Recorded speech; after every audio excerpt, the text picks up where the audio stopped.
റസൂലുള്ളാഹി സ്വല്ലല്ലാഹു അലൈഹി വസല്ലം തങ്ങൾ ഒരു സദസ്സിനരികിലൂടെ നടന്നു പോകുന്നു. അവിടെ ഒരു ആൾക്കൂട്ടമുണ്ട്.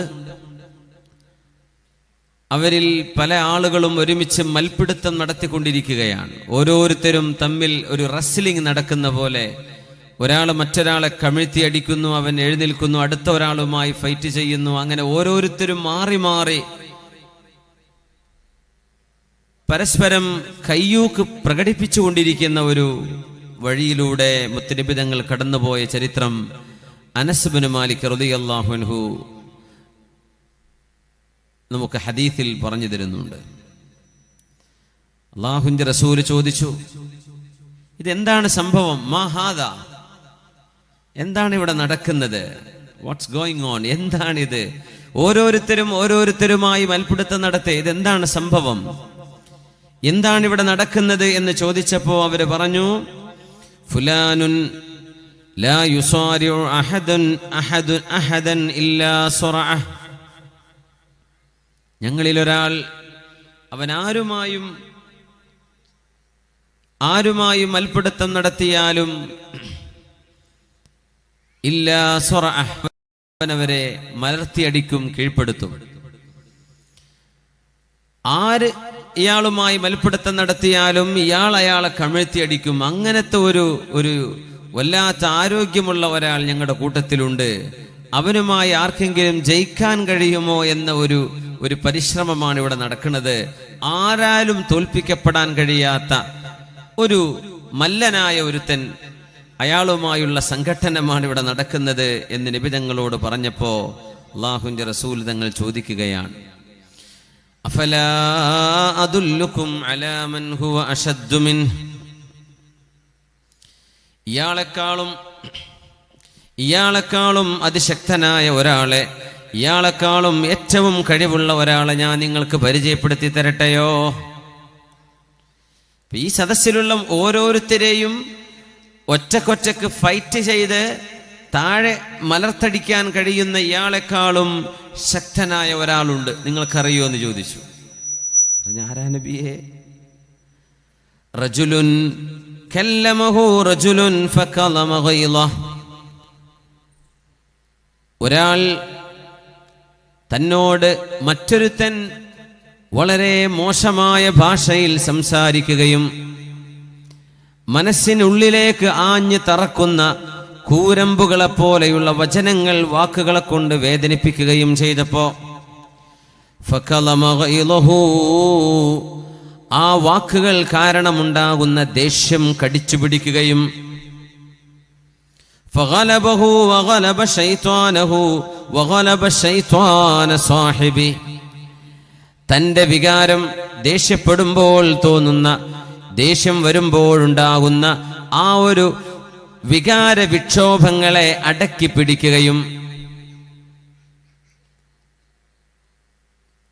തന്റെ പിശാചിനെയും തന്റെ കൂട്ടുകാരന്റെ പിശാചിനെയും മറികടക്കുകയും ചെയ്ത ആ ഒരു ക്ഷമയുള്ള മനുഷ്യനാണ്. ഇങ്ങനെ 100ഓളം ആളുകളെ പരസ്പരം മൽപ്പിടുത്തം നടത്തി താഴെയിടാൻ കഴിയുന്ന ഇയാളെക്കാളും അതിശക്തനായവൻ, മനുഷ്യരുടെ വാക്കുകൾ കേട്ട് സഹിക്കാനും ദേഷ്യം കടിച്ചു പിടിക്കാനും കഴിയുന്നവനാണെന്ന് ആ സദസ്സിനെ പരിചയപ്പെടുത്തി റസൂലുള്ളാഹി സ്വല്ലല്ലാഹു അലൈഹി വസല്ലം. അതാണ് ശക്തി. റജുലുൻ കല്ലമഹു റജുലുൻ ഫകലമ ഗൈളഹ്. വാക്കുകൾ മൂർച്ചയേറിയത് വലിയ വേദനയുണ്ടാക്കും. ജറാഹത്തുസ് സിനാനി ലഹൽ തിയാമു വലാ യൽതാമു മാ ജറഹൽ ലിസാനു.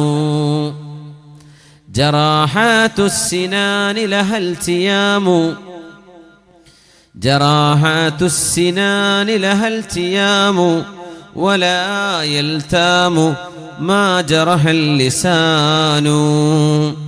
കുന്തമുനകളാൽ ഉണ്ടാകുന്ന മുറിവുകൾ മാറിപ്പോയേക്കും. കുന്തത്തിന്റെ നോവുകൾ, ശരീരത്തിൽ ഏൽപ്പിക്കുന്ന മുറിവുകൾ ശമനം കിട്ടി മാറിയേക്കാം. പക്ഷേ വലാ യൽതാമു മാ ജറഹൽ ലിസാനു, നാവ് കൊണ്ടുണ്ടാകുന്ന മുറിവുകൾ മാറാൻ കഴിയില്ല. നാവ് കൊണ്ടുണ്ടാകുന്ന മുറിവുകൾ ഒരുപാട് കാലങ്ങളോളം ആ മുറിവുണങ്ങാതെ വേദനിച്ചു കൊണ്ടിരിക്കുമെന്ന് കവി പറഞ്ഞത് മനുഷ്യനെ വേദനിപ്പിക്കുന്ന വചനങ്ങളെ കുറിച്ചാണ്, വാക്കുകളെ കുറിച്ച്.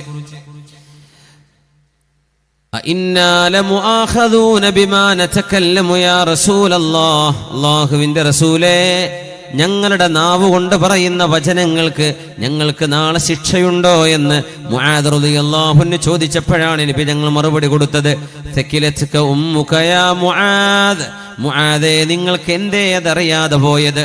വഹൽ യകുബ്ബുന്നാസ അലാ മനാഖിരിഹിം ഔ ഖാല അലാ വുജൂഹിഹിം ഇല്ലാ ഹസായിദു അൽസിനതിഹിം, ജനങ്ങളുടെ നാവ് കൊണ്ടുണ്ടാകുന്ന വിനകളെ കൊണ്ടല്ലാതെ മറ്റെന്തുകൊണ്ടാണ് ആളുകളെ നരകത്തിലേക്ക് വലിച്ചിഴക്കപ്പെടുന്നത് എന്ന് നിങ്ങൾ അറിഞ്ഞോ മുആദേ എന്ന് മഹാനായ റസൂലുള്ളാഹി സ്വല്ലല്ലാഹു അലൈഹി വസല്ലം.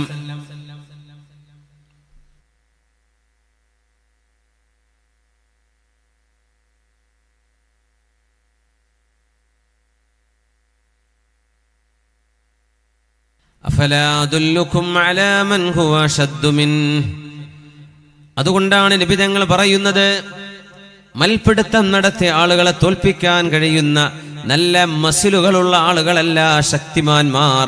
ഏറ്റവും നല്ല ശക്തിയുള്ളവൻ തന്നോട് ആരെങ്കിലും അപമര്യാദയായി പെരുമാറുകയും തന്നെ വേദനിപ്പിക്കുന്ന വാക്കുകൾ പറയുകയും ചെയ്യുമ്പോൾ, അതൊരു പക്ഷേ ബന്ധങ്ങളിലാവാം, ഭാര്യയാവാം, ഭർത്താവാം, വീട്ടുകാരാവാം, നാട്ടുകാരാവാം, ആ വാക്കുകൾ കേട്ട് തോന്നുന്ന വേദന കടിച്ചമർത്തുകയും فغلب شيطانه وشيطان صاحبه وغلب شيطان صاحبه, തന്റെ പിശാചിനോടും തന്റെ കൂട്ടുകാരന്റെ പിശാചിനോടും പടപൊരുതാൻ കഴിയുന്ന ആ വികാര വിക്ഷോഭങ്ങളെ അടക്കിപ്പിടിക്കാൻ കഴിയുന്നവരാണ് യഥാർത്ഥ ശക്തിമാനെന്ന് മഹാനായ റസൂലുള്ളാഹി സ്വല്ലല്ലാഹു അലൈഹി വസല്ലം.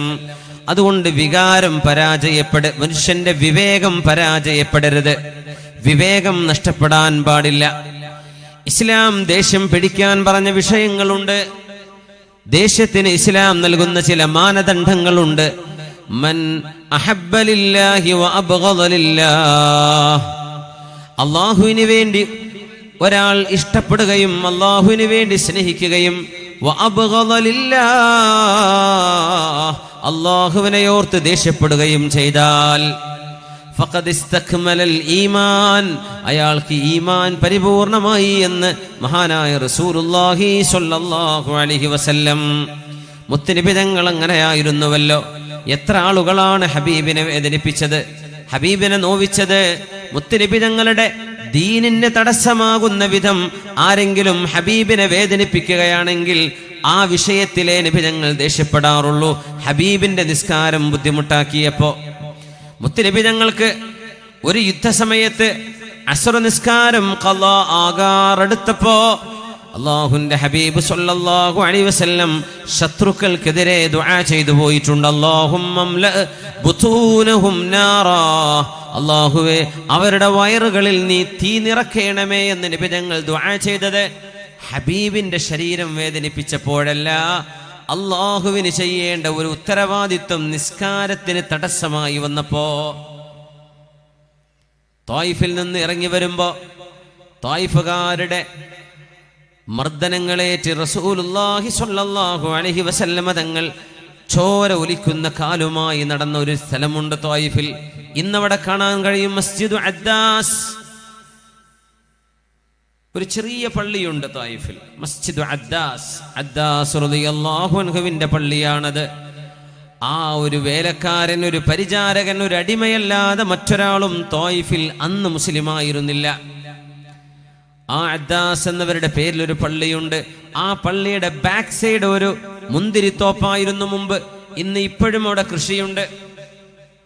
അടുത്തൊരു 3 ആഴ്ച മുമ്പ് എനിക്കത് കാണാൻ അവസരമുണ്ടായി. മുത്തുനബി തങ്ങൾ നടന്നിരിക്കാനിടയുള്ള, മുത്തുനബി തങ്ങൾ വിശ്രമിക്കാൻ നബി തങ്ങൾ ഒരു മരത്തിന്റെ ചുവട്ടിലേക്ക് തണലുകായാൻ ഓടി വന്ന ഒരു ഇടമുണ്ടവിടെ. ഹബീബായ റസൂലുള്ളാഹി സ്വല്ലല്ലാഹു അലൈഹി വസല്ലം അദ്ദാസ് എന്നവരെ മുത്തുനബി തങ്ങൾ അവരോട് ചോദിക്കുകയായിരുന്നു, നിങ്ങൾ എവിടെന്നാണ്? മിൻ നീനവ, ഞാൻ നീനവക്കാരനാണ്, നീനവായിൽ നിന്ന്. നീനവായോ?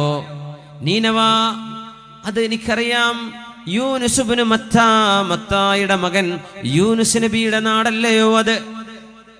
നബി തങ്ങളോട് അദ്ദാസ് എന്നവരെ നിങ്ങൾക്ക് എങ്ങനെ യൂനുസ് നബിയെ കുറിച്ചറിയാം? അവർ ഇറാഖുകാരനാണ്, ഞാൻ ഇറാഖിയാണ്, ഞാൻ നീനവക്കാരനാണ്. നബി തങ്ങൾ പറഞ്ഞു, ഞാനും യൂനുസും പ്രവാചക ശൃംഖലയിലെ സുഹൃത്തുക്കളാണ്, കൂട്ടുകാരാണ്, ഞങ്ങൾ സഹോദരങ്ങളാണ്.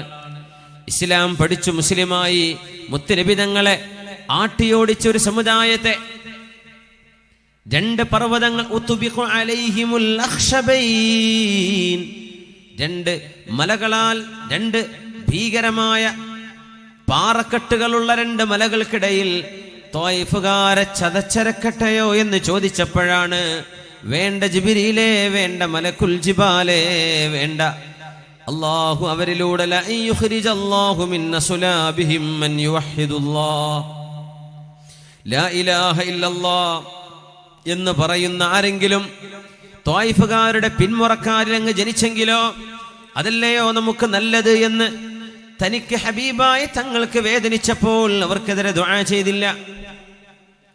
എന്നാൽ അല്ലാഹുവിന്റെ റസൂലിന്റെ നിസ്കാരം ബുദ്ധിമുട്ടാക്കിയ അബൂജഹലിനെ, ഉത്ബയെ, ഷൈബയെ, അല്ലാഹുമ്മ ഖുദ് അബാ ജഹൽ, അല്ലാഹുമ്മ ഖുദ് ഉത്ബ വഖുദ് ഷൈബ, പടച്ചവനെ ഷൈബയെ, ഉത്ബയെ, അബൂജഹലിനെ പിടിക്കണേ എന്ന് മുത്തുനബി തങ്ങൾ സുജൂദിൽ കിടക്കവേ ഹബീബിന്റെ പെരടിയിലേക്ക് ചീഞ്ഞു നാറുന്ന ഒട്ടകത്തിന്റെ വേസ്റ്റുകൾ കൊണ്ടുവന്നിട്ടപ്പോ ഒരു കോഴിയുടെ, ചിക്കന്റെ വേസ്റ്റിന്റെ നാറ്റം എത്രയാണ്?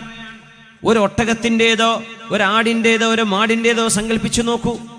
ആ വേസ്റ്റാണ് അഷ്ഖൽ ഖൗം, ആ സമുദായത്തിലെ ഏറ്റവും പരാജയപ്പെട്ടവൻ മുത്തുനബി തങ്ങളുടെ തോളിൽ കൊണ്ടുവന്ന് ചാർത്തിയത് സുജൂദിൽ കിടക്കുമ്പോ എഴുന്നേൽക്കാൻ കഴിയാതെ ഹബീബ് വിഷമിച്ചപ്പോ ഫാത്തിമ ബിൻതു മുഹമ്മദ്, ഹബീബായ തങ്ങളുടെ പ്രിയപ്പെട്ട മോൾ ഫാത്തിമ റളിയല്ലാഹു അൻഹ, അവർ ചെറിയ മോളാണെന്ന് അവിടുത്തെ ഇളം കൈകളെ കൊണ്ടത് എടുത്തു മാറ്റി ആ ഒട്ടകത്തിന്റെ വിസർജ്യങ്ങൾ നാറുന്നത് ഹബീബായ തങ്ങളുടെ ശരീരത്തിൽ വന്ന് വന്നു പതിച്ച വിസർജ്യങ്ങൾ മുഴുവനും ഒരു ബക്കറ്റ് വെള്ളം കൊണ്ടുവന്ന് മുത്തുനബി തങ്ങളുടെ തലയും കഴുത്തും ശരീരവും കഴുകിക്കൊടുത്ത ഒരു പിഞ്ചു മോളായിരുന്നു ഹബീബായ സ്വല്ലല്ലാഹു അലൈഹി വസല്ലം തങ്ങളുടെ മകൾ ഫാത്തിമ റളിയല്ലാഹു അൻഹ.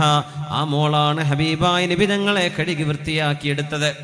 നബി തങ്ങൾ പറഞ്ഞു പോയിട്ടുണ്ട്, അല്ലാഹുവേ അബൂജഹലിനെ പിടിക്കണേ, ഉത്ബയെ നീ പിടിക്കണേ, ഷൈബയെ നീ പിടിക്കണേ. അവരെ മുഴുവനും അല്ലാഹു പിടിച്ചു ബദറിൽ വെച്ച്. മക്കയുടെ ബഹുദൈവാരാധനയുടെ കൊടിയ ശിർക്കിന്റെ മുഴുവൻ പ്രമാണിമാരെയും ഒന്നൊന്നായി ഹാദാ മസ്റഉ ഫുലാൻ, ഹാദാ മസ്റഉ ഫുലാൻ, ഹാദാ മസ്റഉ ഫുലാൻ, ഇവൻ ഇവിടെയാണ്, അബൂജഹൽ ഇവിടെ വീഴും, ഉമയ്യത്ത് ഇവിടെ വീഴും, ഉത്ബ ഇവിടെയാണ് വീഴുന്നത്. ഇങ്ങനെ ഓരോരുത്തരുടെയും പേര് പറഞ്ഞു നബി തങ്ങൾ അടയാളപ്പെടുത്തി കൊടുത്തിട്ടുണ്ടായിരുന്നു. ബദർ നടക്കുമ്പോ എന്തിന് നബി തങ്ങളുടെ ദേഷ്യപ്പെട്ടു? ഹബീബുനാ റസൂലുള്ളാഹി തങ്ങൾ ദേഷ്യപ്പെട്ടത്, ഹബീബായ നബി തങ്ങൾ ദേഷ്യപ്പെട്ടത് സ്വന്തത്തിന് ശരീരത്തിനെ വേദനിപ്പിച്ചപ്പോഴല്ല, അള്ളാഹുവിന്റെ ദീനിനെ വിഷമിപ്പിച്ചപ്പോഴാണ്, ദീനിന് തടസ്സമാകുന്നത് ചെയ്തപ്പോഴാണ്. അതുകൊണ്ട് അഫലാ അദുല്ലുകും അലാ മൻ ഹുവ അശദ്ദു മിൻഹു, 100 ആളുകളെ ഓരോരുത്തരെയും കമിഴ്ത്തടിച്ച് ശക്തി തെളിയിക്കുന്ന നല്ല മല്ലനായ ഒരു മനുഷ്യനെ ചൂണ്ടിയിട്ട് നബി തങ്ങൾ പറഞ്ഞു, ഇവനല്ല ശക്തിമാൻ. സ്വന്തത്തിന് വേദനിക്കുന്ന വാക്കുകൾ ഒരാൾ പറയുകയും ആ സമയത്ത് തന്റെ പിശാച് മറുപടി കൊടുക്ക്, വായിടപ്പൻ മറുപടി കൊടുക്ക്, ഇങ്ങോട്ട് ചീത്ത വിളിച്ച പോലെ അങ്ങോട്ടും ചീത്ത വിളിക്ക്. ഇന്ന് സോഷ്യൽ മീഡിയകളുടെ അവസ്ഥ അതാണ്. പരസ്പരം ചീത്ത വിളിക്കുന്നത്, പരസ്പരം പഴിചാരുന്നത്, പരസ്പരം അശ്ലീലമായ ഭാഷ ഉപയോഗിക്കുന്ന മുസ്ലിമീങ്ങളായ ആളുകള് പോസ്റ്ററുകൾ ഉണ്ടാക്കി വിടാം. എത്ര എളുപ്പമാണ്, ആർക്കും ആർക്കെതിരെയും ചെയ്യാം. പക്ഷേ പോസ്റ്ററുകൾ എത്ര കാലം അവിടെ കിടക്കുന്നവോ, എത്രയായിരം ആളുകൾ അത് കാണുന്നുണ്ടോ, ഒരു ആക്ഷേപത്തിന്റെ ഒരു പോസ്റ്റർ ഉണ്ടാക്കിയാൽ അതിന്റെ പാപഭാരം ആരത് ചെയ്തു വിട്ടുവോ ആ മനുഷ്യന്റെ റെക്കോർഡിലേക്ക് ഒരുപക്ഷെ മരിച്ചു കഴിഞ്ഞാലും ഖബറിന്റെ ഉള്ളിലേക്ക് ആ തിന്മയുടെ ഗീബത്തിന്റെ ശിക്ഷ അല്ലാഹു നൽകിക്കൊണ്ടിരിക്കുമെന്ന് നമ്മൾ എന്താ ഓർക്കാത്തത്? എത്ര ഗുരുതരമാണത്! മനുഷ്യനെ വേദനിപ്പിക്കുന്ന, ഓരോരുത്തർക്കും വ്യക്തിപരമായി അല്ലാതെയും വേദനിപ്പിക്കുന്ന വാക്കുകളെ അത് പറയുന്നവർക്ക് മറുപടി കൊടുക്കാതെ സ്വന്തം ദേഷ്യം കടിച്ചമർത്താൻ കഴിയുന്നവനാണ്. ശാരീരികമായി ബലമില്ലെങ്കിലും ആ മനുഷ്യനോളം ബലമുള്ള മറ്റൊരാളില്ലെന്ന് ഹബീബുനാ റസൂലുള്ളാഹ് സ്വല്ലല്ലാഹു അലൈഹി വസല്ലം. അതുകൊണ്ട് വിവേകം പരാജയപ്പെടരുത്, ദേഷ്യം ജയിക്കുകയും അരുത്. റസൂലുള്ളാഹി സ്വല്ലല്ലാഹു അലൈഹി വസല്ലം തങ്ങൾ മുസ്ലിമീങ്ങളായ ആളുകളോട് നമ്മുടെ വികാര വിക്ഷോഭങ്ങളെ നിയന്ത്രിക്കാൻ പറഞ്ഞിട്ടുണ്ട്. പെട്ടെന്ന് ദേഷ്യപ്പെടുന്ന ആളുകളുണ്ടാവും. എന്ത് പറഞ്ഞാലും ദേഷ്യപ്പെടുക, എന്ത് പറയുന്നതും ദേഷ്യത്തോടെ പറയുന്നവരെ. പെരുമാറ്റം ദേഷ്യം നമ്മൾ അറിയുമോ? ദേഷ്യപ്പെടുമ്പോൾ ഒരു തീയാണ് കത്തുന്നത്. ആ കത്തിക്കുന്നത് പിശാചാണ്. അതുകൊണ്ടാണ് ദേഷ്യപ്പെടുന്ന ആളുകൾ വേഗം പോയി വുദു എടുക്കണമെന്ന് പറയാൻ കാരണം. മുത്തുനബി തങ്ങളുടെ ഹദീസ് വഴി വരുന്നുണ്ട്. മുത്തുനബി തങ്ങൾ നമ്മളെ ഉപദേശിക്കുകയാണ്, നിങ്ങൾ നിങ്ങളുടെ വികാര വിക്ഷോഭങ്ങളെ നിയന്ത്രിക്കേണ്ടവരാണ്.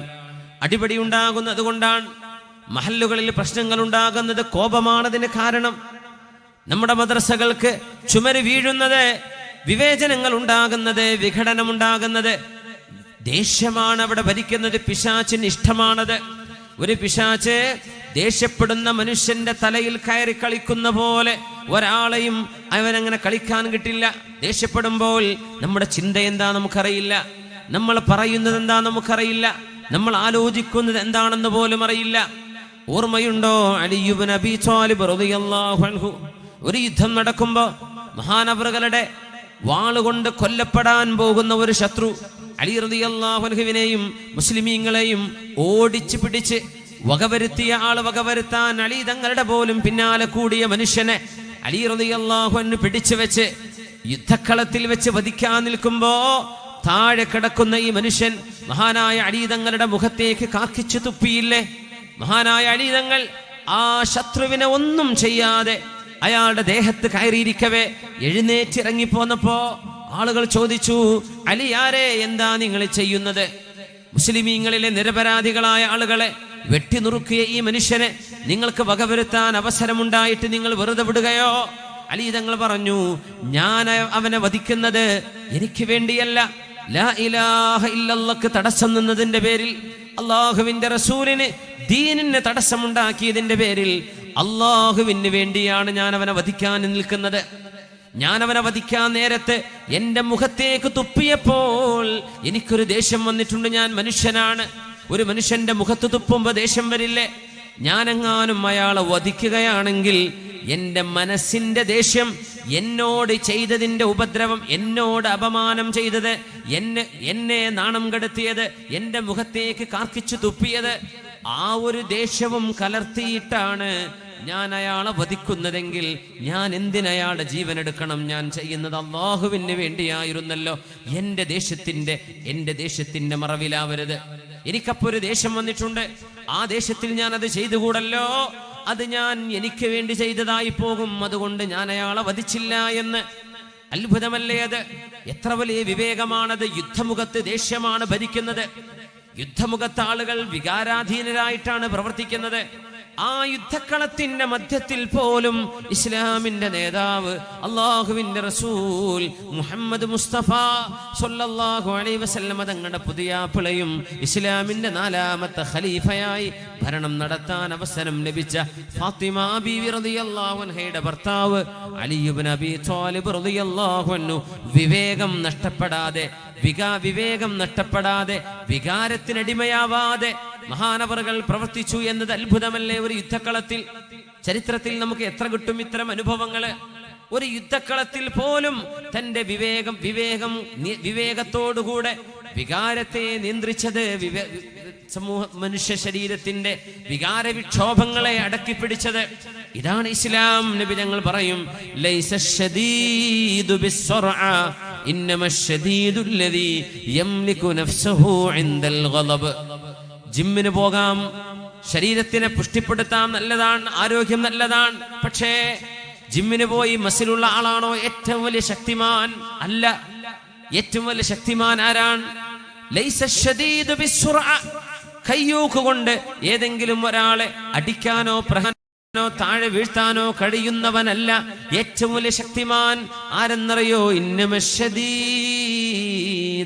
എന്നാൽ ശക്തിമാൻ എന്ന് പറയുന്നത് അല്ലദീ യംലികു നഫ്സഹു ഇൻദൽ ഗളബ്, ദേഷ്യം വരുമ്പോൾ അവനവനെ നിയന്ത്രിക്കാൻ കഴിയുന്നവനാണ്. നമുക്ക് നമ്മളെ നിയന്ത്രിക്കാൻ കഴിയോ ദേഷ്യം വന്നാൽ? ഇതാണ് വിഷയം. അതുകൊണ്ട് റസൂലുള്ളാഹി സ്വല്ലല്ലാഹു അലൈഹി വസല്ലം തങ്ങളുടെ പരിശുദ്ധമായ ദീനിലൂടെ, ഹദീസിലൂടെ നമ്മൾ കടന്നു പോവുകയാണ്. എങ്ങനെ നമുക്ക് നമ്മളെ നിയന്ത്രിക്കാൻ കഴിയും? ഒന്നാമതായി ഹബീബിന്റെ വസിയത്ത് നമ്മൾ നടപ്പിലാക്കണം. അല്ലാഹുവിന്റെ റസൂലിനോട് ഒരാൾ വന്ന് ചോദിക്കുകയാണ്, യാ റസൂലല്ലാഹ്, അല്ലാഹുവിന്റെ റസൂലേ, ഔസിനി, എനിക്കൊരു ഉപദേശം തരൂ നബിയേ. ഔസിനി, ഒരു ഉപദേശം തരൂ നബിയേ. മഹാന്മാരായ ആളുകളെ കാണുമ്പോ, സയ്യിദന്മാരെ കാണുമ്പോ, മഹത്തുക്കളെ കാണുമ്പോ അവരോട് വസിയത്ത് ചോദിച്ചു വാങ്ങണം. ഒരു ഉപദേശം, ഒരു ദിക്ർ, ഒരു നന്മ ജീവിതത്തിൽ പകർത്താൻ എന്തെങ്കിലും ഒരു ചെറുത് നമ്മൾ അവരിൽ നിന്ന് വാങ്ങിക്കണം. ഹബീബിനോട് സ്വഹാബിമാർ ചോദിക്കാറുണ്ട്, ഔസുനി യാ റസൂലല്ലാഹ്, നബിയേ എന്തെങ്കിലും ഒരു ഉപദേശം തരൂ നബിയേ. ഹബീബ് ഉപദേശിക്കുകയാണ്, ലാ തഗ്ളബ്, നിങ്ങൾ ദേഷ്യപ്പെടരുത്. പറഞ്ഞു നബിയേ എന്തെങ്കിലും വേറെ ഒന്നുകൂടെ. തങ്ങൾ പറഞ്ഞു, ലാ തഗ്ളബ്, നീ ദേഷ്യപ്പെടരുത്. വിചാരിച്ചു നീ വേറെ എന്തെങ്കിലും നബിയെ, പുതിയത് വല്ലതും. ഔസുനി, ഒരു ഉപദേശം തരൂ നബിയെ.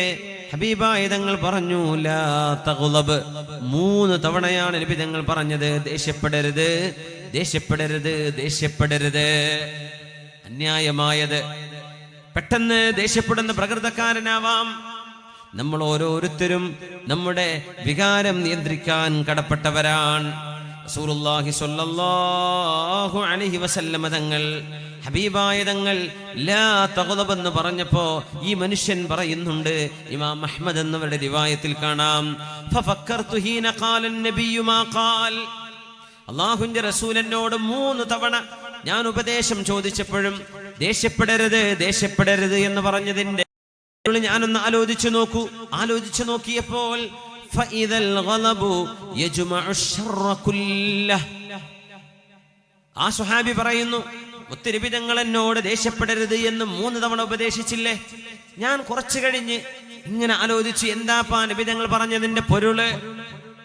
ദേഷ്യപ്പെടരുത്, ദേഷ്യപ്പെടരുത് എന്ന 3 തവണയുള്ള ഹബീബിന്റെ ആ ഒരു ഉപദേശത്തിന്റെ പൊരുൾ ഞാൻ മനസ്സിലാക്കി നോക്കുമ്പോൾ ഫഇദൽ ഗളബു യജ്മഉ ശർറ കുല്ലഹ്, എല്ലാ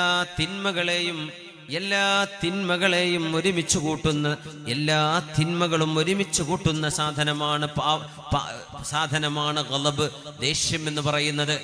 ദേഷ്യപ്പെടുമ്പോ പ്രവൃത്തി മോശമാകും, വാക്ക് മോശമാകും, പെരുമാറ്റം മോശമാകും, ഇടപെടൽ മോശമാകും, ചിന്ത മോശമാകും. എല്ലാം മോശമാക്കാൻ കഴിയുന്ന സാധനമാണ് കോപമെന്ന് എനിക്ക് മനസ്സിലായി. അപ്പോഴാണ് ഹബീബായ റസൂലുള്ളാഹി സ്വല്ലല്ലാഹു അലൈഹി വസല്ലം തങ്ങളുടെ ആ ഒരു ഉപദേശത്തിന്റെ പൊരുൾ ഞാൻ മനസ്സിലാക്കുന്നത് എന്ന് ആ സ്വഹാബി മറുപടിയായി പറയുന്നുണ്ട്. ബഹുമാന്യരായ മുഅ്മിനീങ്ങളെ, ഹബീബായ റസൂലുള്ളാഹി സ്വല്ലല്ലാഹു അലൈഹി വസല്ലം മുത്തുനബി തങ്ങളുടെ സാരോപദേശം നമ്മൾ സ്വീകരിക്കാൻ ബാധ്യസ്ഥരാണ്. ദേഷ്യമുണ്ടാവാൻ കാരണമെന്തോ ആ കാരണം നമ്മൾ നിയന്ത്രിക്കണം. നമ്മൾ ആരെയും ദേഷ്യപ്പെടുത്തുന്ന വാക്കുകൾ പറയല്ലേ. ഒരാളെ വ്യക്തിപരമായി, അയാളുടെ വ്യക്തിത്വത്തെ ആക്ഷേപിക്കുന്ന വിധത്തിൽ, ഒരു മനുഷ്യനെ അധിക്ഷേപിക്കുന്ന വിധം ഗീബത്ത്, നമീമത്തുകള്, അത് പറയാൻ പാടില്ലാത്തതാണ്. എന്ത് പറയാൻ പാടില്ലയോ അത് പോസ്റ്റ് ചെയ്യാനും പാടില്ല, എഴുതി വെക്കാനും പാടില്ല, അത് അപ്ലോഡ് ചെയ്യാൻ പാടില്ല. അല്ലാഹു നിഷിദ്ധമാക്കിയതാണത്. ശറഇന്റെ വിഷയങ്ങളൊഴികെ, ദീനിന്റെ വിഷയങ്ങളൊഴികെ അത് നമ്മൾ തുറന്ന് പറയേണ്ടവരാണ്. അതിന് പിന്നാലെ വരുന്ന എല്ലാ കോപങ്ങളും, പരാതികളും, പരിഹാസങ്ങളും, ട്രോളുകളുമെല്ലാം നാളെ അല്ലാഹുവിന്റെ മുമ്പിലേക്ക് ചെല്ലുമ്പോൾ വലിയ അമലുകളായി അല്ലാഹു നമുക്ക് മാറ്റിത്തരും. ദീൻ പറഞ്ഞതിന്റെ പേരിൽ ഉണ്ടാകുന്ന കളിയാക്കലുകൾ, അതൊരു പക്ഷേ പണ്ഡിതന്മാരെ, പ്രബോധകന്മാരെ അനുഭവിക്കുന്നവരാണ്. പ്രബോധകന്മാരുടെ പ്രബോധനത്തെ തടസ്സപ്പെടുത്താൻ പിശാചിന്റെ ഇടപെടലുകൾ വരും. വളരെ മനോഹരമായ സ്വർഗലോകത്തിന്റെ വിവരണങ്ങൾ ഒരു ഉസ്താദ് വഅദ് പറയുന്നു. ബഹുമാനപ്പെട്ട അഹ്മദ് കബീർ ബാഖവി അവറുകളെ ആ ഒരു വഅദിന്റെ ഒരു ഭാഗമെടുത്തിട്ട് സ്വർഗലോകത്ത് അൻഹാറും മിൻ ഖംറിൻ, അവിടെ മദ്യത്തിന്റെ പുഴയുണ്ടെന്ന് പരിശുദ്ധ ഖുർആൻ പറഞ്ഞു. അപ്പോ മദ്യക്കുപ്പികൾ കാണിക്കുക അവിടെ. സ്വർഗലോകത്തിന്റെ ഹൂറുലിനികളെ പറയുമ്പോ ശരീരം പച്ചയിൽ തിമർത്താടുന്ന നഗ്നകളായ പെണ്ണുങ്ങളുടെ നൃത്തങ്ങൾ ആ വീഡിയോയുടെ കൂടെ ക്ലബ് ചെയ്തിരിക്കുക. യാ അല്ലാഹ്, എത്ര വലിയ അപകടമാണത്. സ്വർഗത്തിന്റെ വിശേഷണങ്ങൾ പറയുമ്പോ ലം യത്മിസുഹുന്ന ഇൻസുൻ ഖബ്ലഹും വലാ ജാൻ, ഇതൊക്കെ പറയുമ്പോ വേശ്യകളുടെ ഫോട്ടോ കൊടുത്തിരിക്കുക വാളിന്റെ കൂടെ. ഇത് ഒരു തരത്തിലുള്ള ദീനിനെ കളിയാക്കലാണ്. അതാര് ചെയ്തുവോ അവരതിന് കുറ്റക്കാരാണ്. അള്ളാഹുവിന്റെ മുമ്പിൽ അവർ കയ്യും കെട്ടി മറുപടി പറയേണ്ടി വരും. അള്ളാഹുവിന്റെ വചനങ്ങളെ മനസ്സിലാക്കേണ്ട വിധം മനസ്സിലാക്കാതെ അതിനെ കളിയാക്കിയിട്ടും പരിഹസിച്ചുകൊണ്ടും ഏതെങ്കിലും ഒരു പ്രഭാഷകൻ ദീനിന്റെ വിഷയം പറയുമ്പോഴേക്കും ആ വിഷയത്തെ ആർക്കും കളിയാക്കാൻ ഇവിടെ സ്വാതന്ത്ര്യമുണ്ട്. ആ സ്വാതന്ത്ര്യത്തെ ആരും എടുത്തു കളയുകയല്ല. പക്ഷേ അതിന്റെ പേരിലുണ്ടാകുന്ന കളിയാക്കലുകളും കുറ്റപ്പെടുത്തലുകളും നമ്മൾ സഹിച്ചേ പറ്റൂ. അത് നാളെ പരലോകത്തേക്ക് നന്മകളായി അള്ളാഹു നമുക്ക് മാറ്റിത്തരും. പക്ഷേ അങ്ങനെ ചെയ്യാൻ പാടില്ല എന്ന് 1000 തവണ ഓർമ്മപ്പെടുത്തുകയാണ്. അസ്സറഅതു കുല്ലസ്സറഅ الذي يغضب فيشد غضبه ويحمر وجهه ويقشعر شعره فيسرع غضبا. റസൂലുള്ളാഹി സ്വല്ലല്ലാഹു അലൈഹി വസല്ലം തങ്ങൾ പറയുന്നു, ഏതാണ് ശരിയായ മൽപിടുത്തമെന്നറിയുമോ? അസ്സറഅ കുല്ലസ്സറഅ, ഏറ്റവും നല്ല മൽപിടുത്തം എന്ന് പറയുന്നത് അല്ലദീ യഗ്ളബ്, ദേഷ്യപ്പെടുന്ന ഒരാൾ, ഫയസ്തദ്ദു ഗളബുഹു, ദേഷ്യം വർദ്ധിക്കുന്നു, വയഹ്മറു വജ്ഹുഹു, മുഖം ചമക്കുകയാണ്, വയഖ്ശഇറു ശഅറു, ഒരു മനുഷ്യന്റെ ശരീരം കോരിത്തരിക്കുന്നു. എന്നിട്ട് ഫയസ്റഉ ഗളബഹു, തന്റെ ആ ഒരു കോപത്തെ മറികടക്കുന്ന ആള്, ആ കോപത്തെ കമിഴ്ത്തിയടിക്കുന്ന ആള്, അതാണ് ഏറ്റവും നല്ല മൽപിടുത്തം. ഏറ്റവും നല്ല മൽപിടുത്തം നമ്മൾ നമ്മുടെ കോപത്തെ നിയന്ത്രിക്കലാണ്. ആ ഹബീബിന്റെ വസിയത്തിനെ സ്വീകരിക്കലാണ്. ഇതുപോലെയുള്ള വികാര വിക്ഷോഭങ്ങളെ നിയന്ത്രിക്കാനുള്ള രണ്ടാമത്തെ വഴി. മൂന്നാമത്തേത് സാരോപദേശമാണ്. സാരോപദേശം. ദേഷ്യപ്പെടുമ്പോൾ നീ ദേഷ്യപ്പെടല്ല മോനെ. അറബികൾക്കൊരു ആചാരമുണ്ട്, പെട്ടെന്ന് ദേഷ്യപ്പെടുകയാണെങ്കിൽ പറയും സ്വല്ലി അലൻ നബി, നബിയുടെ മേൽ സ്വലാത്ത് ചൊല്ല് എന്ന് പറയും. അപ്പോൾ അല്ലാഹുമ്മ സ്വല്ലി അലാ മുഹമ്മദ് വഅലാ ആലി സയ്യിദിനാ മുഹമ്മദ്. ആ ഒരു സ്വലാത്ത് ചൊല്ലിയാൽ മനുഷ്യന്റെ ചിന്ത അങ്ങ് മാറുകയാണ്.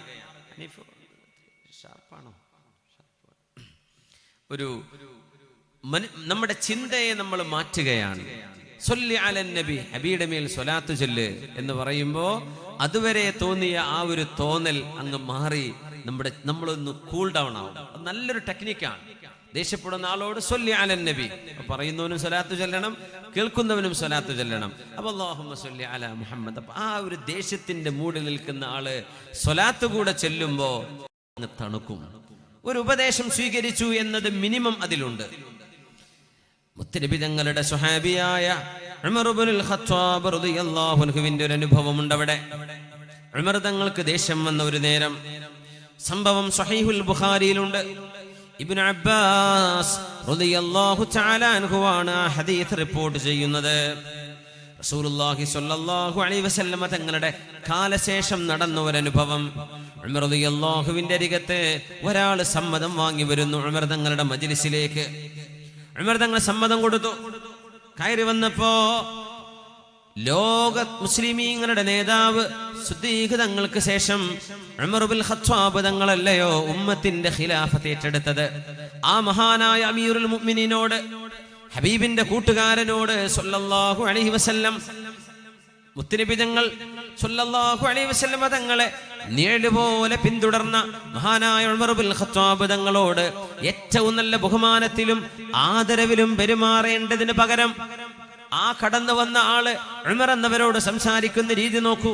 അയാൾ പറഞ്ഞു, യബ്നൽ ഖത്താബ് വല്ലാഹി മാ തുഅതീനൽ ജസൽ വലാ തഹ്കും ബൈനനാ ബിൽ അദ്ൽ എന്ന് ഫാറൂഖ് റളിയല്ലാഹു അൻഹുവിന്റെ മുഖത്ത് നോക്കി പറഞ്ഞു. വിളിച്ചതോ യബ്നൽ ഖത്താബ്. ഖത്താബിന്റെ മകനെ പറയേണ്ടിയിരുന്നത് യാ അമീറുൽ മുഅ്മിനീൻ, മുഅ്മിനീങ്ങളുടെ നേതാവേ എന്നാണ് വിളിക്കേണ്ടത്. അത് വിളിച്ചില്ല എന്ന് മാത്രല്ല, ഉമർ എന്നവരോട് പറയുകയാണ് അയാള്, വല്ലാഹി മാ തുഅതീനൽ ജസൽ. ഉമർ ബിൻ ഖത്താബേ, ഖത്താബിന്റെ മകനെ, നിങ്ങൾ ഞങ്ങൾക്ക് വേണ്ട വിധമൊന്നും തരുന്നില്ലല്ലോ. അയാൾക്ക് പൈസ കിട്ടാത്തതാണ് വിഷയം. ഉമർ എന്നവരുടെ ഖസാനയിൽ നിന്ന് അയാൾക്കൊന്നും കൊടുത്തില്ല എന്നതാണ് വിഷയം. വല്ലാഹി മാ തുഅതീനൽ ജസൽ വലാ തഹ്കുമു ബൈനനാ ബിൽ അദ്ൽ. ഉമറേ, നിങ്ങൾ ഞങ്ങൾക്കൊന്നും തരുന്നില്ല, നിങ്ങൾ ഞങ്ങളോട് നീതിയിൽ ഭരണം നടത്തുന്നുമില്ല. ആരായി പറയുന്നത്? ഉയൈനത്ത് ബിൻ ഹുസ്നുൽ ഫസാരി റളിയല്ലാഹു അൻഹു എന്ന ഒരു സ്വഹാബിയാണ് ഹബീബിനോട് പറയുന്ന. അദ്ദേഹം ഒരു അറാബിയായിരുന്നു. നാടൻ പ്രദേശത്ത് ജീവിക്കുന്ന, മലയോരങ്ങളിൽ ജീവിക്കുന്ന ആളാണ്. സ്വഭാവത്തിൽ ഇത്തിരി പരുക്കൻ സ്വഭാവമുണ്ട്. ഹിർറു ബിൻ ഖൈസ് റളിയല്ലാഹു അൻഹുവിന്റെ ബന്ധുവാണ്. ഹിർറു ബിൻ ഖൈസ് എന്നവരാണ് ഉമർ എന്നവരോട് റെക്കമെൻഡ് ചെയ്തത്. അമീറുൽ മുഅ്മിനീനെ, എന്റെ ബന്ധുവുണ്ട് ഉയൈന, നിങ്ങളെ കാണണമെന്ന് പറയുന്നുണ്ട്, സമ്മതം കൊടുക്കുമോ? അങ്ങനെ ഉമർ എന്നവർ സമ്മതം കൊടുത്തതാണ്.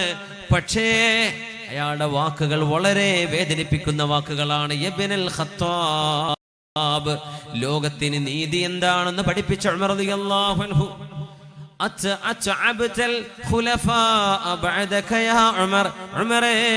നിങ്ങൾക്ക് പിന്നിൽ വരാനിരിക്കുന്ന മുഴുവൻ ഖലീഫമാരെയും നിങ്ങൾ തളർത്തിക്കളഞ്ഞല്ലോ എന്ന് ചരിത്രം വിളിച്ചു പറയുന്ന നീതിയുടെ ഏറ്റവും മഹിതമായ മാതൃകകൾ, ഉദാത്തമായ സംഭവങ്ങള്, മാതൃകയില്ലാത്ത അനുഭവങ്ങള് ഈ ലോകത്തിന് സമ്മാനിച്ച, നീതി എന്താണെന്ന്, നീതിയുടെ ഭരണം എന്താണെന്ന് ലോകത്തിന് പഠിപ്പിച്ച മഹാനായ ഫാറൂഖ് എന്നവരോട് പറയാൻ, ഉമറേ, നിങ്ങൾ നീതി ചെയ്യുന്നില്ല, നിങ്ങൾ ഞങ്ങൾക്കൊന്നും തരുന്നില്ലല്ലോ. ഇത് പറഞ്ഞപ്പോ ഫാറൂഖ് റളിയല്ലാഹു അൻഹുവിന് വല്ലാത്ത ദേഷ്യം വന്നു. ഫാറൂഖ് എന്നവര് വീട്ടിനുള്ളിലേക്ക് പോവുകയാണ്. മഹാനായ ഹിർറു ബിൻ ഖൈസ് എന്നവർക്ക് മനസ്സിലായി, ചാട്ടവാറെടുക്കാനാണ് പോകുന്നത്. കാരണം പിശാച് തലയിൽ കയറിയവരെ, ആ പിശാചുക്കളെ താഴെ ഇറക്കാനുള്ള മരുന്നുണ്ട് ഉമർ എന്നവരുടെ കയ്യിൽ. അതാ ചാട്ടവാറാണ്, അദ്ദിറ. ആ ചാട്ടവാറ് കൊണ്ട് ഇറങ്ങിയോടാത്ത പിശാചുക്കളില്ല. ഉമർ റളിയല്ലാഹു അൻഹു ചാട്ടവാറെടുക്കാൻ റൂമിലേക്ക് കയറിയപ്പോ മഹാനായ ഹിർറു ബിൻ ഖൈസ് റളിയല്ലാഹു അൻഹു ഉമർ എന്നവരോട് പറയുകയാണ്, യാ അമീറുൽ മുഅ്മിനീൻ, അമീറുൽ മുഅ്മിനീനെ, ഇന്നല്ലാഹ അസ്സ വജല്ല ഖാല ലിനബിയിഹി സ്വല്ലല്ലാഹു അലൈഹി വസല്ലം. നിങ്ങൾക്ക് ഓർമ്മയുണ്ടോ അമീറുൽ മുഅ്മിനീൻ, ഇതുപോലെ ബുദ്ധിയില്ലാത്ത ആളുകള് റസൂലുള്ളാഹി സ്വല്ലല്ലാഹു അലൈഹി വസല്ലം തങ്ങളോട് വന്ന് പറയാൻ പാടില്ലാത്തത് പറയുകയും ഹബീബിനെ വേദനിപ്പിക്കുന്ന വാക്കുകൾ പറയുകയും ചെയ്തിരുന്ന നേരത്ത് അല്ലാഹുവിന്റെ റസൂൽ സ്വല്ലല്ലാഹു അലൈഹി വസല്ലം തങ്ങളോട് എങ്ങനെ പെരുമാറാനാണ് അല്ലാഹു പറഞ്ഞത്? നിങ്ങൾക്ക് ഓർമ്മയുണ്ടോ? സൂറത്തുൽ അറാഫിലെ ഭാഗം, ഖുദിൽ അഫ്വ വഅ്മുർ ബിൽ ഉർഫ് വഅരിദ് അനിൽ ജാഹിലീൻ. ഉമറേ, ഇതല്ലേ അല്ലാഹു റസൂലിനോട് പറഞ്ഞത്? ഖുദിൽ അഫ്വ, മാപ്പ് ചെയ്യൂ നബിയേ, വഅ്മുർ ബിൽ ഉർഫ്, നല്ലത് പറഞ്ഞു കൊടുക്കൂ നബിയേ, വഅരിദ് അനിൽ ജാഹിലീൻ, വിവരമില്ലാത്ത ആളുകൾക്ക് മറുപടി കൊടുക്കല്ലേ നബിയേ, അവരിന്ന് മുഖം തിരിക്കണേ. പ്രത്യേകിച്ച് സോഷ്യൽ മീഡിയ കൈകാര്യം ചെയ്യുന്ന ആളുകളോട് പറയട്ടെ, അതൊരു വല്ലാത്ത ഇരുതല മൂർച്ചയുള്ളൊരു ആയുധമാണത്. അത് ശരിക്ക് കൈകാര്യം ചെയ്യാൻ അറിയാത്തവർ അതിന് നിൽക്കരുത്, ദയവ് ചെയ്തിട്ട്. കാരണം ആർക്കും ആരോടും ആരെയും എന്ത് തെറിയും എഴുതിവിടാൻ കഴിയുന്ന ഒരു മേഖലയാണത്. അതിന് ചെറിയൊരു അന്ധത മതി. ഏതെങ്കിലും സംഘടനാ അന്ധതകൾ മതി. തന്റെ സംഘടനയിൽപ്പെടാത്ത ആളാണെന്ന് കേട്ടാൽ അപ്പോഴേക്കും പോസ്റ്റ് അടിച്ചു കഴിഞ്ഞു. എന്താണ് വിഷയം, എന്താണ് പറഞ്ഞത്? തന്റെ സംഘടനയുടെ പേര് പറഞ്ഞ് ആക്ഷേപിച്ചിട്ടുണ്ടോ? തന്റെ സംഘടനയെ സംബന്ധിച്ച് എന്തെങ്കിലും പരാമർശം നടത്തിയോ? ഒന്നുമില്ല. എന്നിട്ട് പോലും വെറുതെ തങ്ങളുടെ ആശയങ്ങളോട് യോജിക്കാത്തതാണ് എന്ന് കാണുമ്പോഴേക്കും പോസ്റ്ററടിക്കലായി, ആക്ഷേപമായി, പരിഹാസ്യമായി. എന്തൊരു കാലമാണിത് റബ്ബേ! നമ്മുടെ ചുറ്റുപാടുകളിൽ നിന്ന്, നമ്മുടെ സ്ക്രീനിലൂടെ നമ്മുടെ മുമ്പിലേക്ക് വരുന്നത് ആയിരക്കണക്കിന് ഗീബത്തിന്റെ, നമീമത്തിന്റെ ദുർഗന്ധങ്ങളാണ്. അത്തരം അനുഭവങ്ങൾ ഉണ്ടാകുമ്പോൾ മുത്തുനബി തങ്ങളോട് അല്ലാഹു പറഞ്ഞത്, ഖുദിൽ അഫ്വ, മാപ്പ് ചെയ്യൂ നബിയേ, വഉമുർ ബിൽ ഉർഫി, നല്ലത് പറഞ്ഞു കൊടുക്കൂ നബിയേ. ആളുകൾ നല്ലത് കേൾക്കാൻ ഇഷ്ടമല്ല, അവര് പഠിച്ചു വെച്ചതോ അവര് ചെറുപ്പം മുതൽ കേട്ടുവന്നതോ അല്ലെങ്കിൽ അവരവരുടെ ആശയങ്ങളിൽ നിൽക്കുന്നവര് സത്യം എന്താണെന്ന് ബോധ്യപ്പെട്ടാൽ പോലും അത് തിരുത്താൻ തയ്യാറില്ലാത്ത മർക്കട മുഷ്ടിയുള്ള ആളുകളുണ്ട്. അത്തരക്കാരായ ആളുകൾ സോഷ്യൽ മീഡിയ കൂടെ കൈകാര്യം ചെയ്യുന്നുണ്ടെങ്കിൽ ഇതിന്റെ അപകടം എത്ര വലുതാണ്, എത്ര വ്യാപകമാണ്, ദൂരവ്യാപകമാണ്. പച്ചയായ ആക്ഷേപങ്ങള്, കാർട്ടൂണുകള്, കാരിക്കേച്ചറുകള്, തെറിവിളികള്, ആക്ഷേപങ്ങള്, ഇതൊക്കെ എത്ര കൊട്ടക്കണക്കിന് ഗീബത്തിന്റെ ഭാരമാണ് ഒരു പോസ്റ്റർ തന്നെ വഹിക്കുന്നതെന്നറിയോ? ഇതൊന്നും മനസ്സിലാക്കാതെ സത്യം എന്താണെന്ന് അറിയാതെ പണ്ഡിതന്മാരെയും ആലിമീങ്ങളെയും പ്രബോധകന്മാരെയും വാള് പറയുന്ന ആളുകളെയും പ്രഭാഷണം നടത്തുന്ന ആളുകളെയും ഒക്കെ അടിച്ചാക്ഷേപിച്ചുകൊണ്ട് വളരെ നിസ്സാരമായ ദീനിന്റെ വിഷയങ്ങളിൽ പോലും ആധികാരികമായ പഠനമോ ഗവേഷണമോ നടത്താൻ യോഗ്യതയില്ലാത്ത സാധാരണക്കാരായ ആളുകൾ മഹാന്മാരായ പണ്ഡിതന്മാരുടെ നെഞ്ചത്ത് കയറുന്നത് കാണാൻ കഴിയും. ഖുദിൽ അഫ്വ, പണ്ഡിത ലോകത്തോട് ഖുർആന്റെ ഉപദേശം ഇതാണ്. ഖുദിൽ അഫ്വ, മാപ്പ് ചെയ്യണേ. വഉംറു ബിൽ ഉർഫ്, അതിലൊന്നും മനസ്സ് വേദനിക്കരുത്. വഉംറു ബിൽ ഉർഫി, നന്മ കൊണ്ട് കൽപ്പിക്കണമേ. വഅരിദ് അനിൽ ജാഹിലീൻ, വിവരമില്ലാത്ത ആളുകള് എന്തെഴുതി വിടുന്നോ അതിന് മറുപടി കൊടുക്കേണ്ടതില്ല. വഅരിദ്, മുഖം തിരിച്ചു കളയണേ, അതിന് മറുപടി കൊടുക്കരുത്. കാരണം ധർമ്മം ധർമ്മമായും സത്യം സത്യമായും നന്മ നന്മയായും നിലനിൽക്കണം. അതിഷ്ടപ്പെടാത്ത ആളുകള് നന്മയെ എതിർക്കും, തിന്മയെ പ്രചരിപ്പിക്കും, അല്ലെങ്കിൽ തിന്മയെ വളരെ മനോഹരമായി വർണ്ണശബളമായി കാണിക്കും, നന്മയെ മൂടിവെക്കും. ഇത്തരം തിന്മകളോട് യോജിക്കാൻ അള്ളാഹുവിന്റെ ശറഅ് നമ്മെ അനുവദിക്കുന്നില്ല. അതുകൊണ്ട് പണ്ഡിതന്മാർ പണ്ഡിത ധർമ്മം ചെയ്യണം, അതിലാരെയും അവരെ പേടിക്കേണ്ടതില്ല. മഹാനായ ഫാറൂഖ് റളിയല്ലാഹു അൻഹു മഹാനവറുകളോട് ഇബ്നു അബ്ബാസ് റളിയല്ലാഹു അൻഹു ഓർമ്മപ്പെടുത്തുകയാണ്.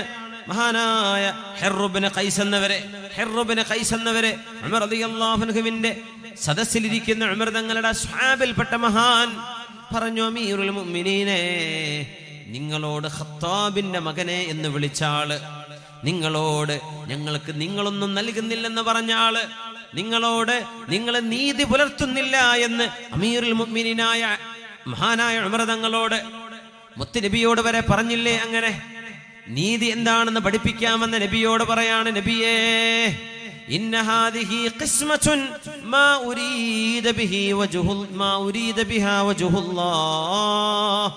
ഹബീബായ നബി തങ്ങള് യുദ്ധമുതലുകൾ ഓഹരി വെച്ചുകൊണ്ടിരിക്കുമ്പോ, നബിയേ, ഇത് അല്ലാഹുവിന്റെ പ്രതിഫലം കിട്ടാൻ വേണ്ടിയുള്ള ഓഹരി വെക്കലല്ല, ഇത് അനീതിയാണ്, അങ്ങ് ചെയ്തത് തെറ്റാണ് എന്ന് ഹബീബായ നബി തങ്ങളോട് മുഖത്ത് നോക്കി പറഞ്ഞൊരു മനുഷ്യനുണ്ട്.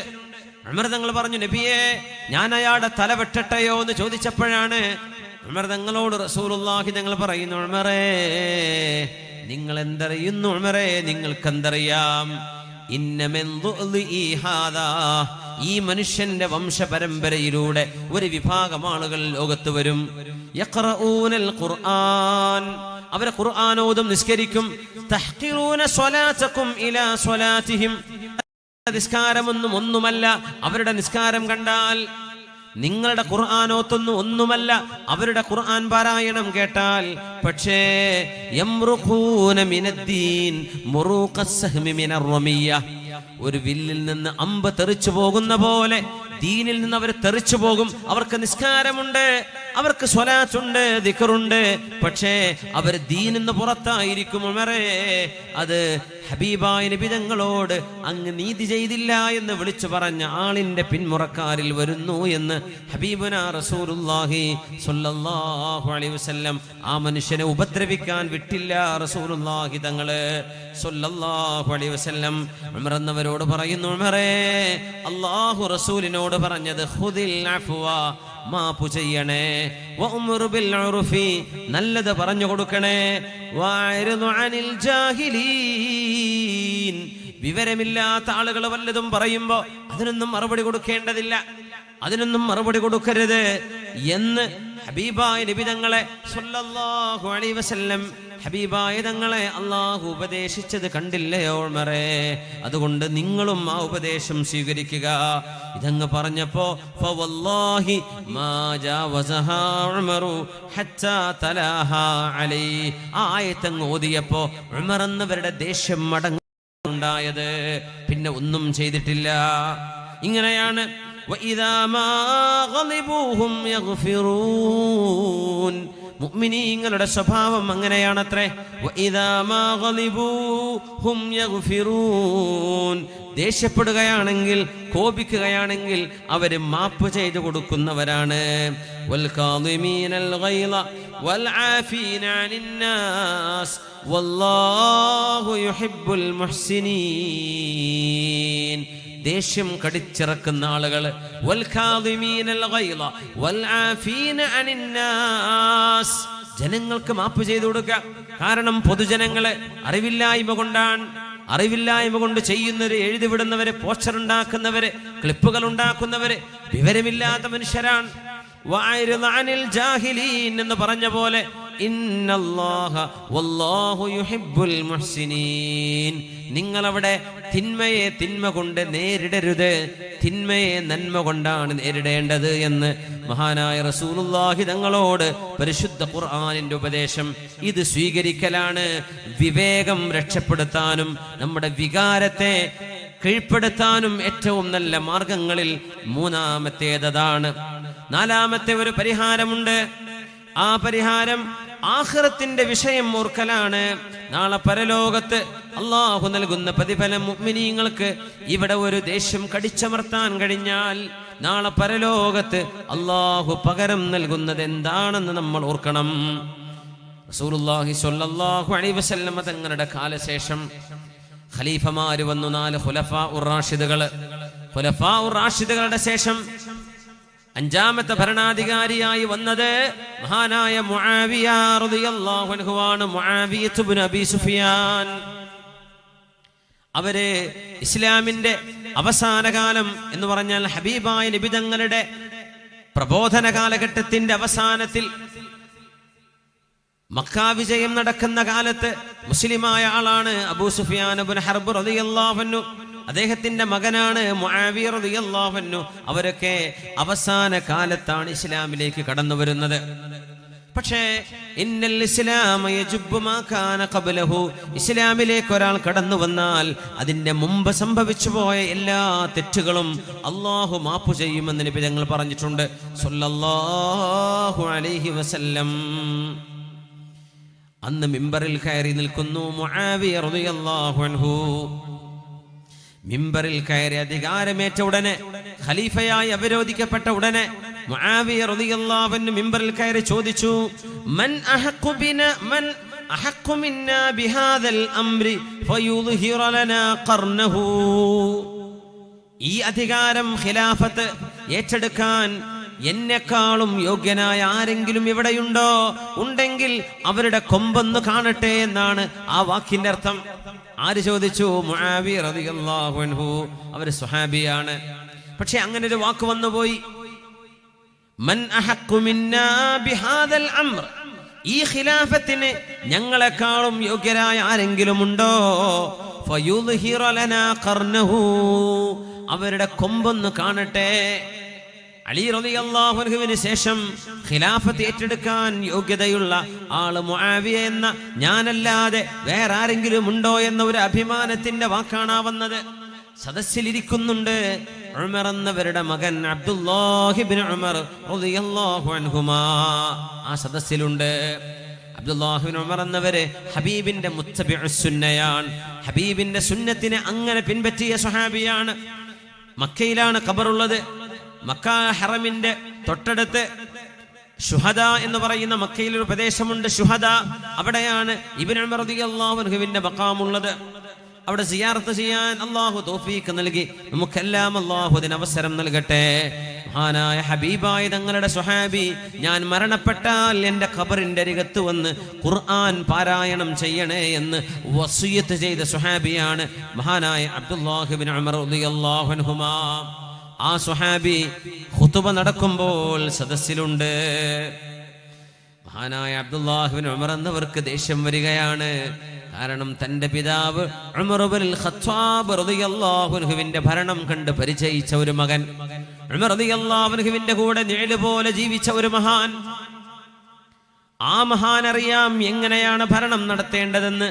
എന്നാൽ അധികാരം വേണ്ടെന്ന് വെച്ച്, അധികാരത്തിന്റെ ചെങ്കോല് വേണ്ട എന്ന് തീരുമാനിച്ച് നാളെ അല്ലാഹുവിന്റെ മുമ്പിലേക്ക് വരുമ്പോൾ അൽ ഇമാറതു ഹസ്റത്തുൻ വനദാമത്തുൻ യൗമൽ ഖിയാമ, അധികാരം എന്നത് നാളെ അല്ലാഹുവിന്റെ മുമ്പിലേക്ക് വരുമ്പോൾ സങ്കടത്തിന് കാരണമാകുമെന്ന ഹബീബായ നബിയുടെ ഹദീസ് ഓർമ്മ വന്നതിന്റെ പേരിൽ അധികാരം വേണ്ടെന്ന് വെച്ചിരിക്കുന്ന സ്വഹാബിയാണിത്. പക്ഷേ യോഗ്യനാണ്, എല്ലാ യോഗ്യതയുമുണ്ട്. ആ സദസ്സിനോടാണ് മുആവിയ തങ്ങളുടെ ചോദ്യം വന്നത്. മൻ ഹഖ്ഖു മിന്നാ ബിഹാദൽ അംരി ഫയുദ്ഹിറ ലനാ ഖർനഹു, ഈ അധികാരം ഏറ്റെടുക്കാൻ എന്നെക്കാളും യോഗ്യനായ ആരുണ്ട് ഈ സദസ്സിൽ? അവരുടെ കൊമ്പൊന്ന് കാണട്ടെ എന്ന് ചോദിച്ചപ്പോ മഹാനായ അബ്ദുല്ലാഹ് ഇബ്നു ഉമർ പറയുകയാണ്, ഞാൻ എൻ്റെ മനസ്സിൽ പറയാൻ ഓർത്തുപോയി. ഖിത്തു അൻ അഖൂല ലഹ്, ഞാൻ പറഞ്ഞില്ല, പറയട്ടെ എന്നെനിക്ക് തോന്നിപ്പോയി. ഔലാ മിൻക ബിഹാദൽ അംരി ഹുവല്ലദീ ضربക വഅബാക അലൽ ഇസ്ലാം. മുആവിയ, ഈ അധികാരം ഏറ്റെടുക്കാൻ നിന്നെക്കാളും യോഗ്യനായ ആളുണ്ട് മുആവിയ. അത് മറ്റാരുമല്ല, മുസ്ലിമല്ലാതിരുന്ന കാലത്ത് ഇസ്ലാമിനോട് നിങ്ങൾ ചെയ്ത ദുൽമ്, നിങ്ങൾ ചെയ്ത അക്രമം, ആ അക്രമങ്ങൾക്ക് പകരം നിങ്ങളുടെയും നിങ്ങളുടെ വാപ്പയുടെയും കഴുത്ത് വെട്ടാൻ അധികാരമുണ്ടായിരുന്ന ആളുകള് എന്ന് പറഞ്ഞാൽ നിങ്ങൾക്ക് മുമ്പേ ഇസ്ലാമിലേക്ക് കടന്നു വന്ന ആളുകളാ ഞങ്ങള്. ഞങ്ങൾ അധികാരം ഏറ്റെടുക്കാൻ കഴിവുള്ളവരാണ്, ഞങ്ങളതിന് യോഗ്യരാണ്. മുആവിയ, നീയും നിന്റെ വാപ്പയും ഒക്കെ ഞങ്ങളുടെ വാളിൽ നിന്ന് രക്ഷപ്പെട്ടതല്ലേ എന്ന് പറഞ്ഞിട്ടില്ല മആദല്ലാഹ്, പറഞ്ഞിട്ടില്ല. അങ്ങനെ പറഞ്ഞാലോ എന്ന് എന്റെ നാവിൻ തുമ്പത്ത് വന്നു നിന്നു. ആര് പറയുന്നു? ഇബ്നു ഉമർ റളിയല്ലാഹു അൻഹുമാ. ലാകിന്നി തദക്കർതുൽ ആഖിറ, ഞാൻ പരലോകം ഓർത്തുപോയി, ആഖിറം ഓർത്തുപോയി. അത് പറയരുതല്ലോ, അത് പറയാൻ പാടുള്ളതല്ലല്ലോ. എനിക്ക് തോന്നുന്ന ഒരു ദേഷ്യം വരുന്ന വാക്ക് ഞാൻ അങ്ങ് പറഞ്ഞൂടല്ലോ. ഞാൻ പരലോകത്തെ ഓർത്തു. ഫകതംതു ഗൈളി വലം അറുദ്, ഞാൻ എൻ്റെ ദേഷ്യം കടിച്ചു പിടിച്ചു. ഞാൻ മുആവിയ തങ്ങളുടെ ആ ഒരു വാക്കിന് മറുപടി കൊടുത്തില്ല എന്ന് മഹാനായ അബ്ദുല്ലാഹ് ഇബ്നു ഉമർ റളിയല്ലാഹു അൻഹുമാ. ജീവിതാനുഭവങ്ങളിൽ നമ്മെ വേദനിപ്പിക്കുന്ന നമുക്ക് മറുപടി കൊടുക്കാൻ കഴിയും. പോസ്റ്ററിന് പകരം പോസ്റ്റർ കൊടുക്കാൻ കഴിയും. മൈക്കിൽ മറുപടി പറയുന്നവർക്ക് മൈക്കിലൂടെ മറുപടി പറയാൻ കഴിയും. ഫേസ്ബുക്കിലൂടെ തെറി പറയുന്നവർക്ക് തന്റെ പേജിലൂടെ മറുപടി പറയാൻ, അങ്ങനെയൊക്കെ കഴിയുമെങ്കിൽ തന്നെയും ആഖിറത്തെ ഓർത്തുകൊണ്ടത് ചെയ്യരുത്. അതാണ് മുഅ്മിനായ മനുഷ്യൻ. ഇങ്ങോട്ട് എന്ത് ആക്ഷേപിച്ചാലും അതിന് മറുപടി പറയല്ലേ. ആക്ഷേപിക്കുന്ന ആളുകൾ തന്നെ എന്താണ് ഞാൻ ഈ ആക്ഷേപിക്കുന്നത്, ഞാൻ എന്താണ് ഈ പറയുന്നത്, അത് സത്യസന്ധമാണോ എന്ന് അവരെന്ന് ആലോചിച്ചാൽ തിരിയുന്ന വിഷയങ്ങളായിരിക്കും അത്. അവർക്ക് തിരുത്താൻ അവസരമുണ്ടാകും. പിന്നെ ആക്ഷേപങ്ങൾ വേണ്ട, ദീനിനെ ചൊല്ലി പരസ്പരം പഴിചാരലുകൾ വേണ്ട. സത്യം സത്യമായും നന്മ നന്മയായും പറഞ്ഞു കൊടുക്കാം. പക്ഷേ അവിടെ ആക്ഷേപങ്ങൾ ഉണ്ടാവരുത്, പരിഹാസങ്ങൾ ഉണ്ടാകരുത്. ഫതദക്കർതുൽ ആഖിറ, ആ ഖുതുബയിൽ ഇരിക്കുമ്പോ എന്റെ നാവിൻ തുമ്പത്ത് വന്നുപോയി. മുആവിയ, നിന്നെയും നിന്റെ വാപ്പയുടെയും കഴുത്ത് വെട്ടാൻ അധികാരമുള്ള ആളുകളുണ്ട് മുആവിയ, ആളുകളുണ്ട്. അവരൊക്കെ നിങ്ങിയും നിന്റെ ഉപ്പയും ഇസ്ലാമിലേക്ക് വരുന്നതിന്റെ മുമ്പ് വന്നവരാണ് എന്നൊക്കെ ഒന്ന് പറഞ്ഞാലോ എന്ന് എന്റെ നാവിൻ തുമ്പത്ത് വന്നപ്പോൾ ഫതദക്കർതുൽ ആഖിറ, ഞാൻ പരലോകം ഓർത്തുപോയി. അള്ളാന്റെ മുമ്പിൽ നിൽക്കുന്ന നൃത്തം ഞാൻ ഓർത്തുപോയി. അള്ളാന്റെ റസൂല് പറഞ്ഞുവല്ലോ, ആളുകൾ പറയുന്ന നാവ് കൊണ്ട് പറയുന്ന വാക്കുകളാലാണ്, ആളുകൾ എഴുതി വെക്കുന്ന പോസ്റ്റുകള്, അതൊക്കെ ഇതിന്റെ ബാധകമാണ്. അതുകൊണ്ടാണ് ബഹുഭൂരിഭാഗം ആളുകളും നരകത്തിലേക്ക് പോകുന്നത് എന്നാണ് ആ ഹദീസിന്റെ അർത്ഥം. വഹൽ യകുബ്ബുന്നാസ അലാ മനാഖിരിഹിം ഔ ഖാല അലാ വുജൂഹിഹിം ഇല്ലാ ഹസായിദു അൽസിനതിഹിം. ഇമാം മുസ്ലിം എന്നവരുടെ സ്വഹീഹിലുള്ള ഹദീസല്ലേ അത്. മനുഷ്യരുടെ മുഖത്തിന്മേൽ മലക്കുകൾ വലിച്ചു കൊണ്ടുപോകുന്നുവത്രേ നരകത്തിലേക്ക്. മനുഷ്യരുടെ മൂക്കിന്മേൽ വലിച്ചു കൊണ്ടുപോകും. എന്തിനെന്നറിയോ? ചെയ്തതിന്റെ പേരിലല്ല, പറഞ്ഞതിന്റെ പേരിൽ. പറഞ്ഞ ചില വാക്കുകൾ കാരണം അല്ലാഹുവിന്റെ മലക്കുകള് ചില ആളുകളെ നരകത്തിലേക്ക് വലിച്ചഴിച്ചു കൊണ്ടുപോകുന്നുണ്ട്. അല്ലാഹു തആല കാത്തു രക്ഷിക്കട്ടെ. ആമീൻ യാ റബ്ബൽ ആലമീൻ. അതുകൊണ്ട് വികാരം തോൽക്കരുത്, വിവേകമാണ് ജയിക്കേണ്ടത്. നമ്മുടെ വികാര വിക്ഷോഭങ്ങളെ അടക്കി പിടിച്ചു നിർത്താൻ ശർഅ് പറയുന്ന അഞ്ചാമത്തെ വേറെ ഒരു പോംവഴിയുണ്ട്. അത് ദേഷ്യം കടിച്ചിടക്കുന്നവർക്ക് അല്ലാഹു നൽകുന്ന പ്രതിഫലം എന്താണെന്ന് ഓർക്കലാണ്. എന്ത് പ്രതിഫലം കിട്ടും, എന്താണ് അല്ലാഹു നൽകുന്ന കൂലി, അല്ലാഹു നൽകുന്ന പ്രതിഫലം എത്രയാണ് എന്ന് മനസ്സിലാക്കുന്നവർക്ക് കോപം പിടിച്ചടക്കാൻ എളുപ്പമാണ്. അല്ലാഹു കോപം പിടിച്ചു നിർത്തുന്നവർക്ക്, ദേഷ്യം കൺട്രോൾ ചെയ്യുന്നവർക്ക് വലിയ കൂലിയല്ലേ പ്രഖ്യാപിച്ചത്. റസൂലുള്ളാഹി സ്വല്ലല്ലാഹു അലൈഹി വസല്ലം തങ്ങൾ പറഞ്ഞു, ലാ തഗ്ളബ് വലകൽ ജന്ന. ഒരു ഹദീസാണിത്. ഒരാളോട് പറയുന്നു തങ്ങള്, ലാ തഗ്ളബ്, നിങ്ങൾ ദേഷ്യപ്പെടല്ലേ, വലകൽ ജന്ന, നിങ്ങൾക്ക് സ്വർഗമുണ്ട്. ദേഷ്യം കടിച്ചിടക്കുന്നവർക്ക് സ്വർഗമുണ്ടത്രേ. അല്ലാഹു നൽകുന്ന പ്രതിഫലം സ്വർഗം. പിന്നെ പറയുന്നു മറ്റൊരു ഹദീസ്, വമൻ കലമ ഗൈളൻ വലൗ ശാഅ അൻ യുംദിയഹു അല്ലാഹു മല അല്ലാഹു ഖൽബഹു റിളൻ യൗമൽ ഖിയാമ. മൻ കലമ ഗൈളൻ, ആരെങ്കിലും ഒരു കോപം പിടിച്ചു വെച്ചാൽ, വലൗ ശാഅ അൻ യുംദിയഹു അല്ലാഹ്, തന്റെ ശത്രു തന്നോട് ദേഷ്യപ്പെട്ട് പെരുമാറിയ പോലെ ദേഷ്യപ്പെടാൻ കഴിയും, ദേഷ്യപ്പെട്ട് മറുപടി കൊടുക്കാനും കഴിയും. അങ്ങനത്തെ ഒരാൾ മറുപടി കൊടുക്കാതെ, ദേഷ്യം നടപ്പിലാക്കാതെ ആരെങ്കിലും സ്വന്തം കോപം നിയന്ത്രിച്ചാൽ, ആങ്കർ മാനേജ്മെന്റ് ഇന്ന് എത്രയോ കുടുംബിനികൾക്ക് ഭർത്താക്കന്മാർക്ക് കൗൺസിലിംഗ് കൊടുക്കുന്ന വിഷയമാണ്. എങ്ങനെയാണ് ആങ്കർ മാനേജ്മെന്റ്, കോപം വരുമ്പോ എങ്ങനെ നിയന്ത്രിക്കണം, അതറിയാത്ത എത്ര ആളുകളുണ്ട്. മുത്തനബി തങ്ങൾ പറയട്ടെ, ആരെങ്കിലും അവരവരുടെ ദേഷ്യം നിയന്ത്രിച്ചാൽ, മൻ കലമ ഗൈളൻ വഹുവ ഖാദിറുൻ അലാ അൻ യുംദിയഹു, അത് നടപ്പിലാക്കാൻ കഴിവുണ്ട്, വലൗ ശാഅ അൻ യുംദിയഹു അല്ലാഹ്, തനിക്ക് വേണമെങ്കിൽ താൻ ദേഷ്യം പിടിക്കുന്ന പോലെ പെരുമാറാൻ കഴിയുമെന്നിരിക്കെ ആരെങ്കിലും അവനവന്റെ കോപം കടിച്ചു വെച്ചാൽ, മല അല്ലാഹു ഖൽബഹു റിളൻ യൗമൽ ഖിയാമ, നാളെ പരലോകത്ത് അവരുടെ ഹൃദയം മുഴുവനും അല്ലാഹു സന്തോഷം നിറച്ചു കൊടുക്കുമെന്ന് മഹാനായ മുഹമ്മദ് മുസ്തഫ സ്വല്ലല്ലാഹു അലൈഹി വസല്ലം. ഉസ്താദുമാർക്ക് ശിഷ്യന്മാരോട് ക്ഷമിക്കേണ്ടി വരും, വിദ്യാർത്ഥികളോട് അധ്യാപകർക്ക് ക്ഷമിക്കേണ്ടി വരും, മക്കളോട് മാതാപിതാക്കൾ ക്ഷമിക്കേണ്ടി വരും, ഭാര്യയോട് ഭർത്താവ്, ഭർത്താവിനോട് ഭാര്യ, മാതാപിതാക്കൾ അവരുടെ ബന്ധുക്കളോട്, നമ്മുടെ ബന്ധുക്കളോട്, സുഹൃത്തുക്കളോട്, അയൽവാസികളോട്, ബന്ധുക്കളോട്, കൂട്ടുകാരോട് ക്ഷമിക്കേണ്ടി വരും. ആ ക്ഷമയുടെ പകരമായി അല്ലാഹു നൽകുന്നത് മല അല്ലാഹു ഖൽബഹു റിളൻ യൗമൽ ഖിയാമ, നാളെ പരലോകത്ത് അവരുടെ ഹൃദയത്തിന്റെ ഉള്ളകം അല്ലാഹുവിന്റെ തൃപ്തി കൊണ്ട് നിറച്ചു നൽകുമെന്ന് ഹബീബുനാ റസൂലുള്ളാഹ് സ്വല്ലല്ലാഹു അലൈഹി വസല്ലം. ഈ പ്രതിഫലങ്ങൾ ഓർക്കുക. അപ്പൊ നിയന്ത്രിക്കാൻ പറ്റും. പാപമാണ് കോപം നിയന്ത്രിച്ചാൽ അല്ലാഹു നൽകുന്നത് സ്വർഗമാണ്. വേറെ ഹദീസ് നോക്കൂ, മൻ കലമ ഗൈളൻ വഹുവ ഖാദിറുൻ അലാ അൻ യുൻഫിദഹു ദഅാഹു അല്ലാഹു അലാ റൂസിൽ ഖലായിഖി ഹത്താ യുഖയ്യിറഹു മിനൽ ഹൂറിൽ ഐനി യുസവ്വിജുഹു മിൻഹാ മാ ശാഅ. നാളെ പരലോകത്തേക്ക് വരുമ്പോ ഏതെങ്കിലും ഒരു പുരുഷൻ, കാരണം പുരുഷന്മാർ ഏറ്റവും കൂടുതൽ പൊതുജനങ്ങളുമായി ഇറങ്ങി പ്രവർത്തിക്കുന്നവരാണ്, കുടുംബം നോക്കുന്നവർക്കാണ് വേദനിക്കുന്നത് കേൾക്കേണ്ടി വരിക. കുടുംബത്തെ സഹായിക്കുന്നവർക്കായിരിക്കും ഏറ്റവും കൂടുതൽ മനപ്രയാസമുള്ള വാക്കുകൾ ആളുകളെന്ന് ബന്ധുക്കളെന്ന് കേൾക്കേണ്ടി വരിക.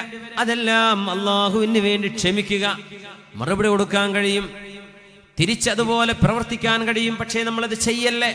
നമ്മൾ അങ്ങനെ നിയന്ത്രിക്കുകയാണെങ്കിൽ നാളെ പരലോകത്ത് ഹൂറുൽ ഈനുകളായ സ്വർഗീയ വനിതകളിൽ നിന്ന് ആരെ വേണമോ നീ വിവാഹം ചെയ്തോ എന്ന് ആ ഭർത്താവിനോട്, പുരുഷനോട് അല്ലാഹു അവർക്ക് ഇഷ്ടമുള്ളത് തിരഞ്ഞെടുക്കാനുള്ള സ്വാതന്ത്ര്യം അല്ലാഹു നൽകുമെന്ന് ഹബീബുനാ റസൂലുള്ളാഹി സ്വല്ലല്ലാഹു അലൈഹി വസല്ലം.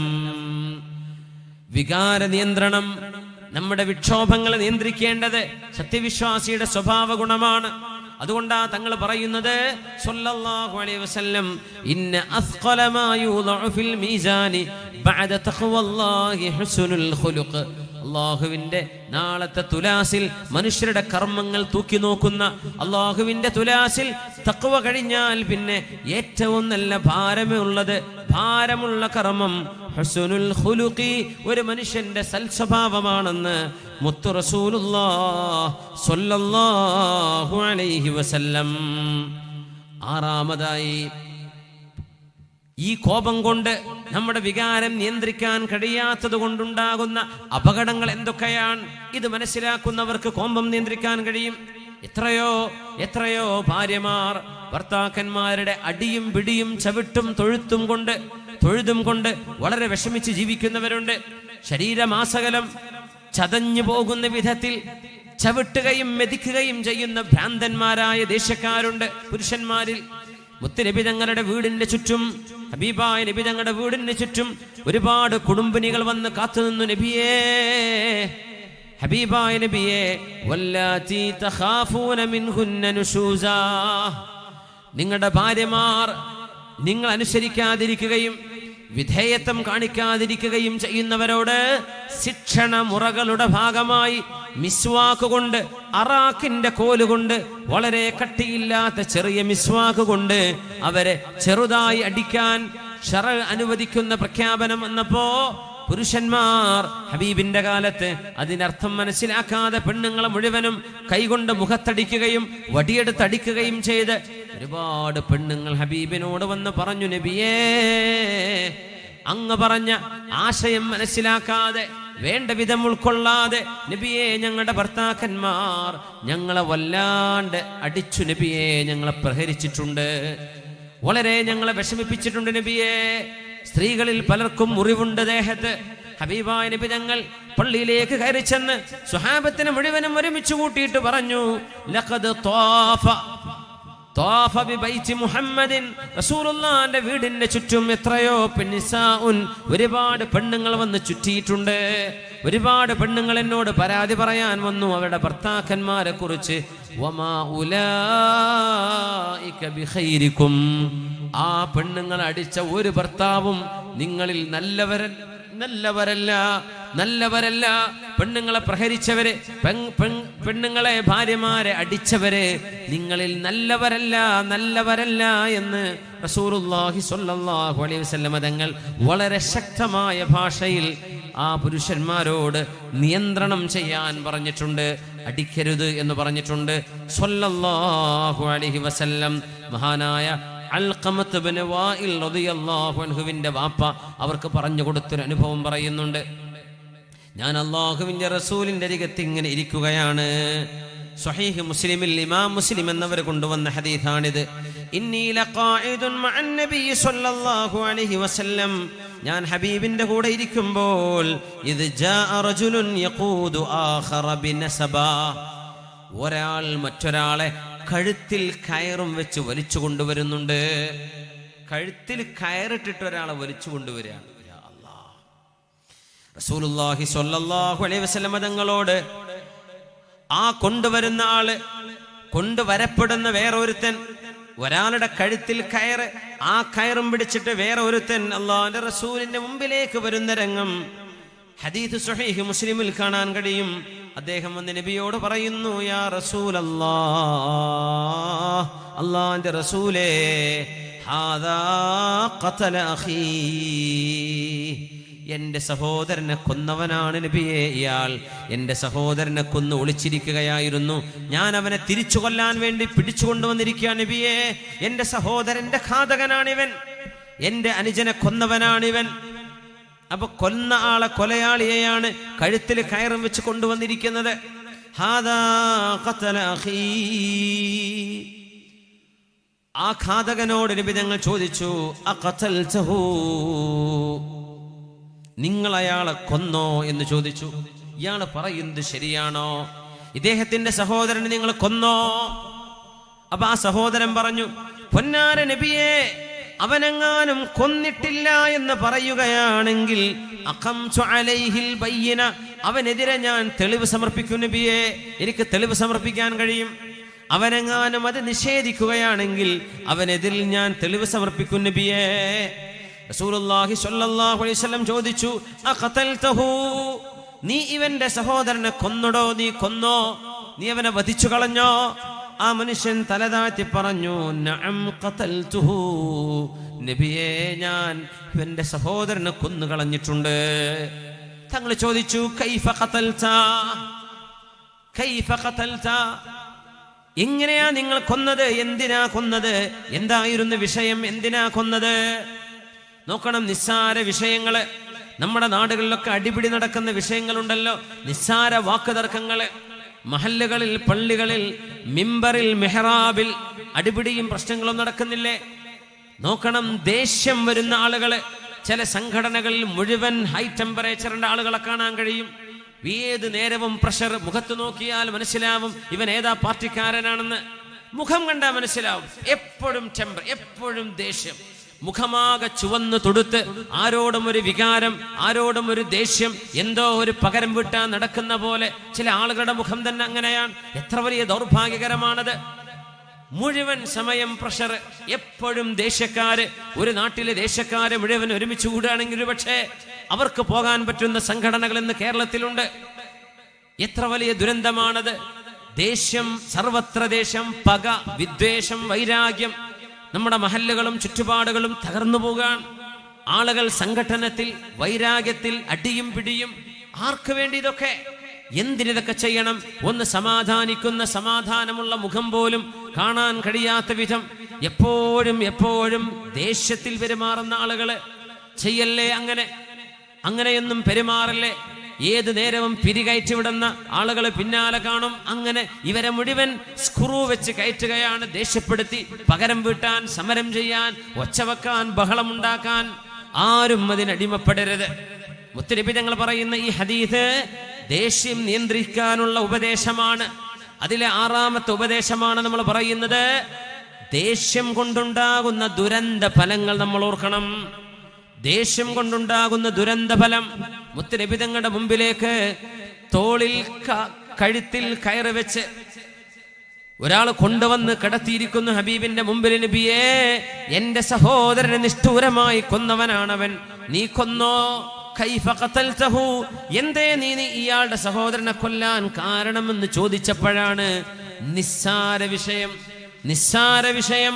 നബിയേ, കുൻതു അന വഹുവ നഖ്തബിതു, നബിയേ, ഞാനും നഖ്തബിതു. ഇഖ്തബതു എന്ന് പറഞ്ഞാല് ആടുകൾക്ക് ഇല പൊഴിച്ചു കൊടുക്കുന്ന പണി എന്നാണ്. ആട്ടിടയന്മാരാണ്.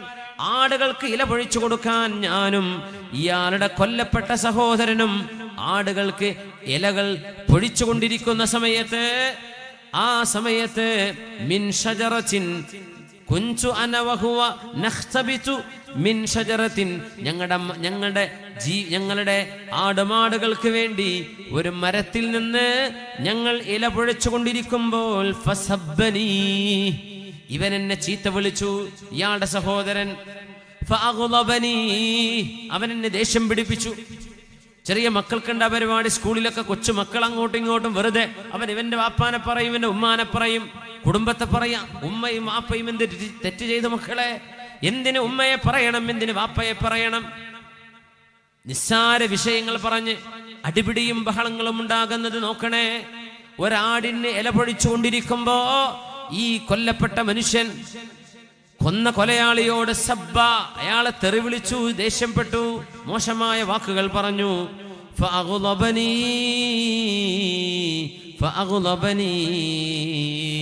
ആ വാക്ക് കാരണം എനിക്ക് ദേഷ്യപ്പെട്ടു നബിയെ, ദേഷ്യം വന്നു. ഫളറബ്തു ബിൽ ഫഅസി അലാ ഖർനിഹി, ഞാൻ എൻ്റെ മഴുകൊണ്ട് ആ മനുഷ്യന്റെ തലയിലൊരു അടി കൊടുത്തു. ഫഖതൽതുഹു, അങ്ങനെ അയാൾ മരിക്കുകയാണുണ്ടായത് എന്ന് അല്ലാഹുവിന്റെ റസൂലിനോട് സങ്കടപ്പെട്ട് പറഞ്ഞു കൊലയാളിയായ ആള്. പക്ഷേ സങ്കടപ്പെട്ടിട്ടെന്ത് കാര്യം? ആടുകൾക്ക് ഇല പൊഴിച്ചു കൊടുക്കുമ്പോൾ ഉണ്ടായ നിസ്സാരമായ ഒരു വാക്ക് തർക്കം. ദേഷ്യപ്പെടല്ലേ.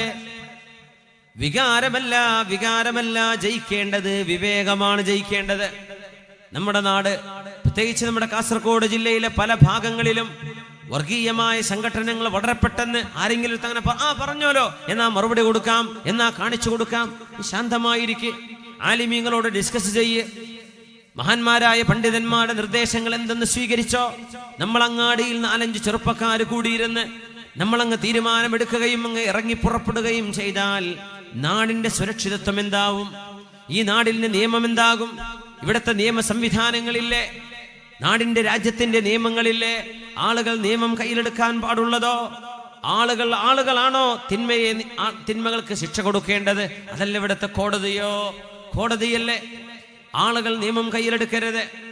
അങ്ങനെ കയ്യിലെടുക്കാൻ ഇടവരുന്നത് നിസ്സാരമായ പ്രക്ഷോഭങ്ങൾ ഉണ്ടാകുമ്പോ, പ്രകോപിപ്പിക്കുന്ന വാക്കുകൾ ഉണ്ടാകുമ്പോ, പ്രസ്താവനകൾ ഉണ്ടാകുമ്പോ, ഏതെങ്കിലും ഒരു വിവരക്കേടുള്ളവന്റെ ഒരു ഫേസ്ബുക്ക് പോസ്റ്റ് മതിയാകും ഒരു പക്ഷേ വലിയ കലാപങ്ങൾ ഉണ്ടാവാൻ. പക്ഷേ മുസ്ലിമീങ്ങളായ ആളുകൾ ആത്മനിയന്ത്രണം പാലിക്കേണ്ടവരാണ്. നമ്മൾക്ക് ഓർമ്മയുണ്ടോ ബാബരി മസ്ജിദ്? എത്ര വലിയ സങ്കടമാണ് ആ പള്ളിയുടെ പതനം. ഡിസംബർ 6 ആ ഒരു പള്ളിയുടെ പതനം നടന്ന് കേരളത്തിലെ രാജ്യത്തിന്റെ മുഖമൂലകളിൽ ക്ഷേത്രങ്ങൾ പോലും ആക്രമിക്കപ്പെടുമ്പോ ബാബരി മസ്ജിദിന്റെ ആ ഒരു ദുരന്തം ഇനി ഒരിക്കലും ഒരിടത്തും നടക്കാതിരിക്കട്ടെ എന്ന് അല്ലാഹുവിനോട് ദുആ ഇറക്കുകയും അവിടെ അല്ലാഹുവിന്റെ മസ്ജിദ് ഉയർന്നു വരട്ടെ എന്ന് സത്യവിശ്വാസികളായ ആളുകൾ അല്ലാഹുവിനോട് ദുആ ഇറക്കുകയാണ്. ആ ഒരു സന്ദർഭത്തിൽ മഹാനായ പാണക്കാട് സയ്യിദ് മുഹമ്മദ് അലി ശിഹാബ് തങ്ങൾ അവർകള്, ആ മഹാനുഭാവൻ കേരളീയ മുസ്ലിമീങ്ങളുടെ അംബാസഡർ അല്ല, ലോക മുസ്ലിമീങ്ങളുടെ അംബാസഡർ ആണെന്ന് പ്രഖ്യാപിക്കപ്പെടുന്ന മഹാനുഭാവൻ മഹാനായ മർഹൂം സയ്യിദ് മുഹമ്മദ് അലി ശിഹാബ് തങ്ങൾ അവർകള് ഇന്ത്യൻ മുസ്ലിമീങ്ങളുടെ, കേരളത്തിലെ മുസ്ലിമീങ്ങളുടെ പ്രത്യേകിച്ചും രാഷ്ട്രീയമായ മതപരമായ വിഷയങ്ങളിൽ തീരുമാനമെടുക്കാൻ അധികാരമുള്ള പ്രഗത്ഭനായ നേതാവ്, സൗമ്യനായ നേതാവ്, അഷ്റഫുൽ ഖൽക്കിന്റെ പരമ്പരയിലൂടെ വന്ന മഹാനുഭാവൻ. അന്ന് ലോകത്തിന്റെ വിവിധ ഭാഗങ്ങളിൽ, ഓസ്ട്രേലിയയിലും UK-യിലും അടക്കം, അമേരിക്കയിലടക്കം ഹൈന്ദവ സഹോദരങ്ങളുടെ ആരാധനാലയങ്ങൾക്കെതിരെ കലാപങ്ങളും അവർക്കെതിരെ ആക്രമണങ്ങളും നടന്നപ്പോഴാണ് കേരളീയ മുസ്ലിമീങ്ങളോട് പണക്കാട്ട് രാജകുമാരനായ സയ്യിദ് അവറുകള് മുസ്ലിമീങ്ങൾ ആത്മസംയമനം പാലിക്കണമെന്ന് മഹാനായ തങ്ങൾ പറഞ്ഞതിന്റെ പേരിലല്ലേ നമ്മുടെ നാട് അന്നൊരു ചോരക്കളമാവാതെ രക്ഷപ്പെട്ടത്. അല്ലായിരുന്നെങ്കിൽ എന്തായിരിക്കും പരിണിത ഫലം? തങ്ങളെങ്ങാനും നമ്മുടെ ആവേശത്തിനൊത്ത് എന്നാ പോയി തകർത്തോളൂ എന്നാണ് തങ്ങൾ പറഞ്ഞിരുന്നതെങ്കിൽ ഇവിടുത്തെ നിരപരാധികളായ ഹൈന്ദവ സഹോദരങ്ങൾ മുസ്ലിമീങ്ങളെ ശരിക്കും മനസ്സിലാക്കുകയും ഈ മതത്തിന്റെ പരിശുദ്ധി മനസ്സിലാക്കിയ ആളുകളാണ് ഇവിടുത്തെ ഹൈന്ദവ മതവിശ്വാസികള്. അവർക്ക് സനാതന മൂല്യങ്ങൾ അറിയാം, അവർക്ക് മതബോധമുണ്ട്. അതിലേതെങ്കിലും ഒരു ന്യൂനപക്ഷത്തിന്റെ തീവ്ര സ്വഭാവം കാരണം ഒരു ബഹുഭൂരിപക്ഷം വരുന്നൊരു സമുദായത്തെ ആക്ഷേപിക്കുന്നത് ഒരിക്കലും ഉചിതമല്ല, ചെയ്യാൻ പാടുള്ളതുമല്ല. എത്രയോ കനിവുള്ള, ആർദ്രതയുള്ള, മനസ്സലിവുള്ള ആളുകളുണ്ട് നമ്മുടെ ചുറ്റുവട്ടങ്ങളിൽ. നമ്മളവരെയൊക്കെ ശത്രുക്കളായി കാണാൻ പാടുള്ളതോ? ഒരിക്കലും പാടുള്ളതല്ല. അങ്ങനെ ഒരു സന്ദർഭത്തിലാണ് മഹാനായ തങ്ങളുടെ ആത്മനിയന്ത്രണം പാലിക്കണം, ആത്മസംയമനം പാലിക്കണമെന്ന് മഹാനായ സയ്യിദ് മർഹൂം മുഹമ്മദ് അലി ശിഹാബ് തങ്ങൾ അവറുകള് ആ ഒരു പ്രഖ്യാപനം നടത്തിയപ്പോൾ അത് പിടിക്കാത്ത ചോരത്തിളപ്പുള്ള ചില സംഘടനകൾ ഉണ്ടായിരുന്നു. അതിന്റെ പേരിൽ തങ്ങളെ കളിയാക്കിയവരുണ്ട്.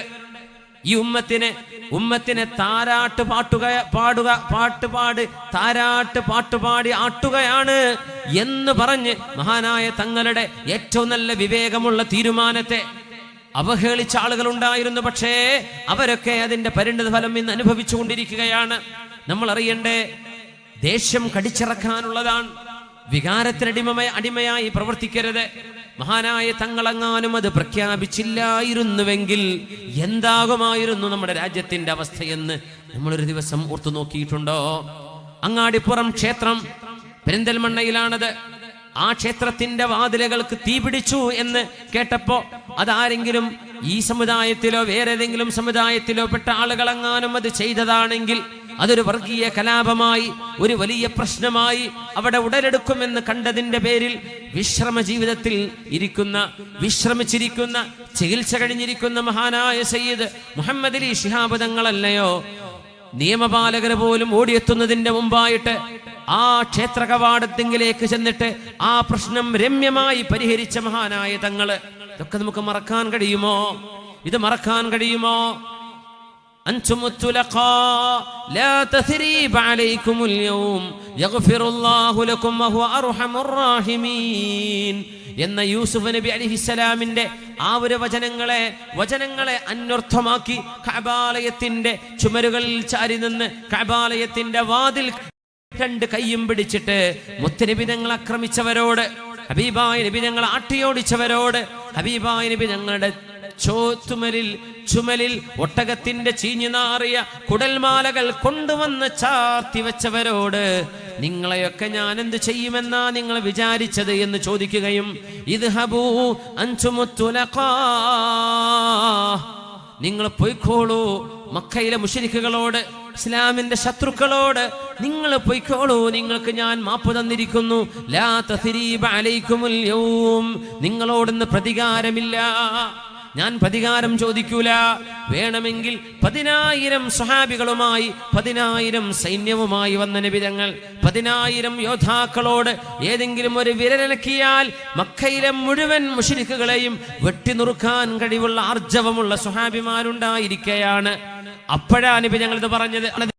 അത്ഭുതം അതാണ്, പ്രവാചകന്റെ മഹത്വം. മുത്തുനബിയുടെ സ്വല്ലല്ലാഹു അലൈഹി വസല്ലം പ്രതികാരമെടുക്കാൻ കഴിവുണ്ടായിരിക്കെ, പ്രതികാരമെടുക്കാൻ ശക്തിയുണ്ടായിരിക്കെ ഇദ്ഹബൂ അൻതുമുത്തുലഖാ, നിങ്ങൾ പൊയ്ക്കോളൂ, നിങ്ങൾക്ക് ഞാൻ മാപ്പ് തന്നിരിക്കുന്നു. ഇതാണ് ഖുർആൻ പറയുന്നത്. വൽ കാദിമീനൽ ഗൈള വൽ ആഫീന അനിന്നാസ് വല്ലാഹു യുഹിബ്ബുൽ മുഹ്സിനീൻ. റസൂലുള്ളാഹി സ്വല്ലല്ലാഹു അലൈഹി വസല്ലം മുത്തുനബി തങ്ങളുടെ മുമ്പിൽ ഒരു കൊലയാളിയായി വന്ന മനുഷ്യനോട് കൈഫ ഖതൽതഹു, എങ്ങനെയാ കൊന്നത്? ആ മനുഷ്യൻ പറയുന്നു, നബിയേ, ഞാനും ഇയാളും ഒരു ആടിന് ഇല പൊഴിച്ചു കൊടുക്കുന്ന നേരത്ത് എന്നെ അവൻ ചീത്ത വിളിച്ചു. എനിക്കത് വേദനിച്ചു നബിയേ, ഞാൻ ദേഷ്യപ്പെട്ടു, എന്റെ മഴുവെടുത്ത് തലക്ക് ഞാൻ കുത്തി, അതിന്റെ പേരിൽ അവൻ മരിച്ചു നബിയേ എന്ന് ഹബീബായ തങ്ങളോട് പറഞ്ഞപ്പോ അല്ലാഹുവിന്റെ റസൂൽ ചോദിക്കുകയാണ്, ഹല്ലക മിൻ ഷൈഇൻ തുഅദ്ദീഹി അൻ നഫ്സിക, അയാൾക്ക് പ്രായശ്ചിത്തമായി കൊടുക്കാൻ നിന്റെ കയ്യിൽ പൈസയുണ്ടോ? ഒരു ജീവന് പകരം ഒരു പക്ഷേ നബി തങ്ങൾ വിധിക്കുന്നത് 100 ഒട്ടകമാവാം, 200 ഒട്ടകം, 500 ഒട്ടകം. യദുൻ ബിഖംസിമിഇന അസ്ജദിൻ ഉദിയത് മാ ബാലുഹാ ഖുത്അത് ഫീ റുബ്ഇ ദീനാരി. ഒരു കയ്യെങ്ങാനും ഒരു വിരൽ മുറിച്ചാൽ അതിന് പകരം 500 സ്വർണ്ണ നാണയം കൊടുക്കണമെന്നാണ് കണക്ക്. 500 സ്വർണ്ണ നാണയം ഒരു വിരൽ തുമ്പൊരാൾ അന്യായമായി മുറിച്ചു കളഞ്ഞാൽ 500 സ്വർണ്ണ നാണയം.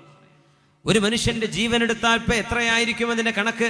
തങ്ങൾ ചോദിച്ചു ഈ കൊലയാളിയോട്, ദേഷ്യം വന്ന് കൊല ചെയ്ത മനുഷ്യനോട്, ഹല്ലക മിൻ ഷൈഇൻ തുഅദ്ദീഹി അൻ നഫ്സിക, നിങ്ങൾക്ക് പകരമായി കൊടുക്കാൻ എന്തെങ്കിലും നിങ്ങളുടെ കയ്യിൽ കാശുണ്ടോ?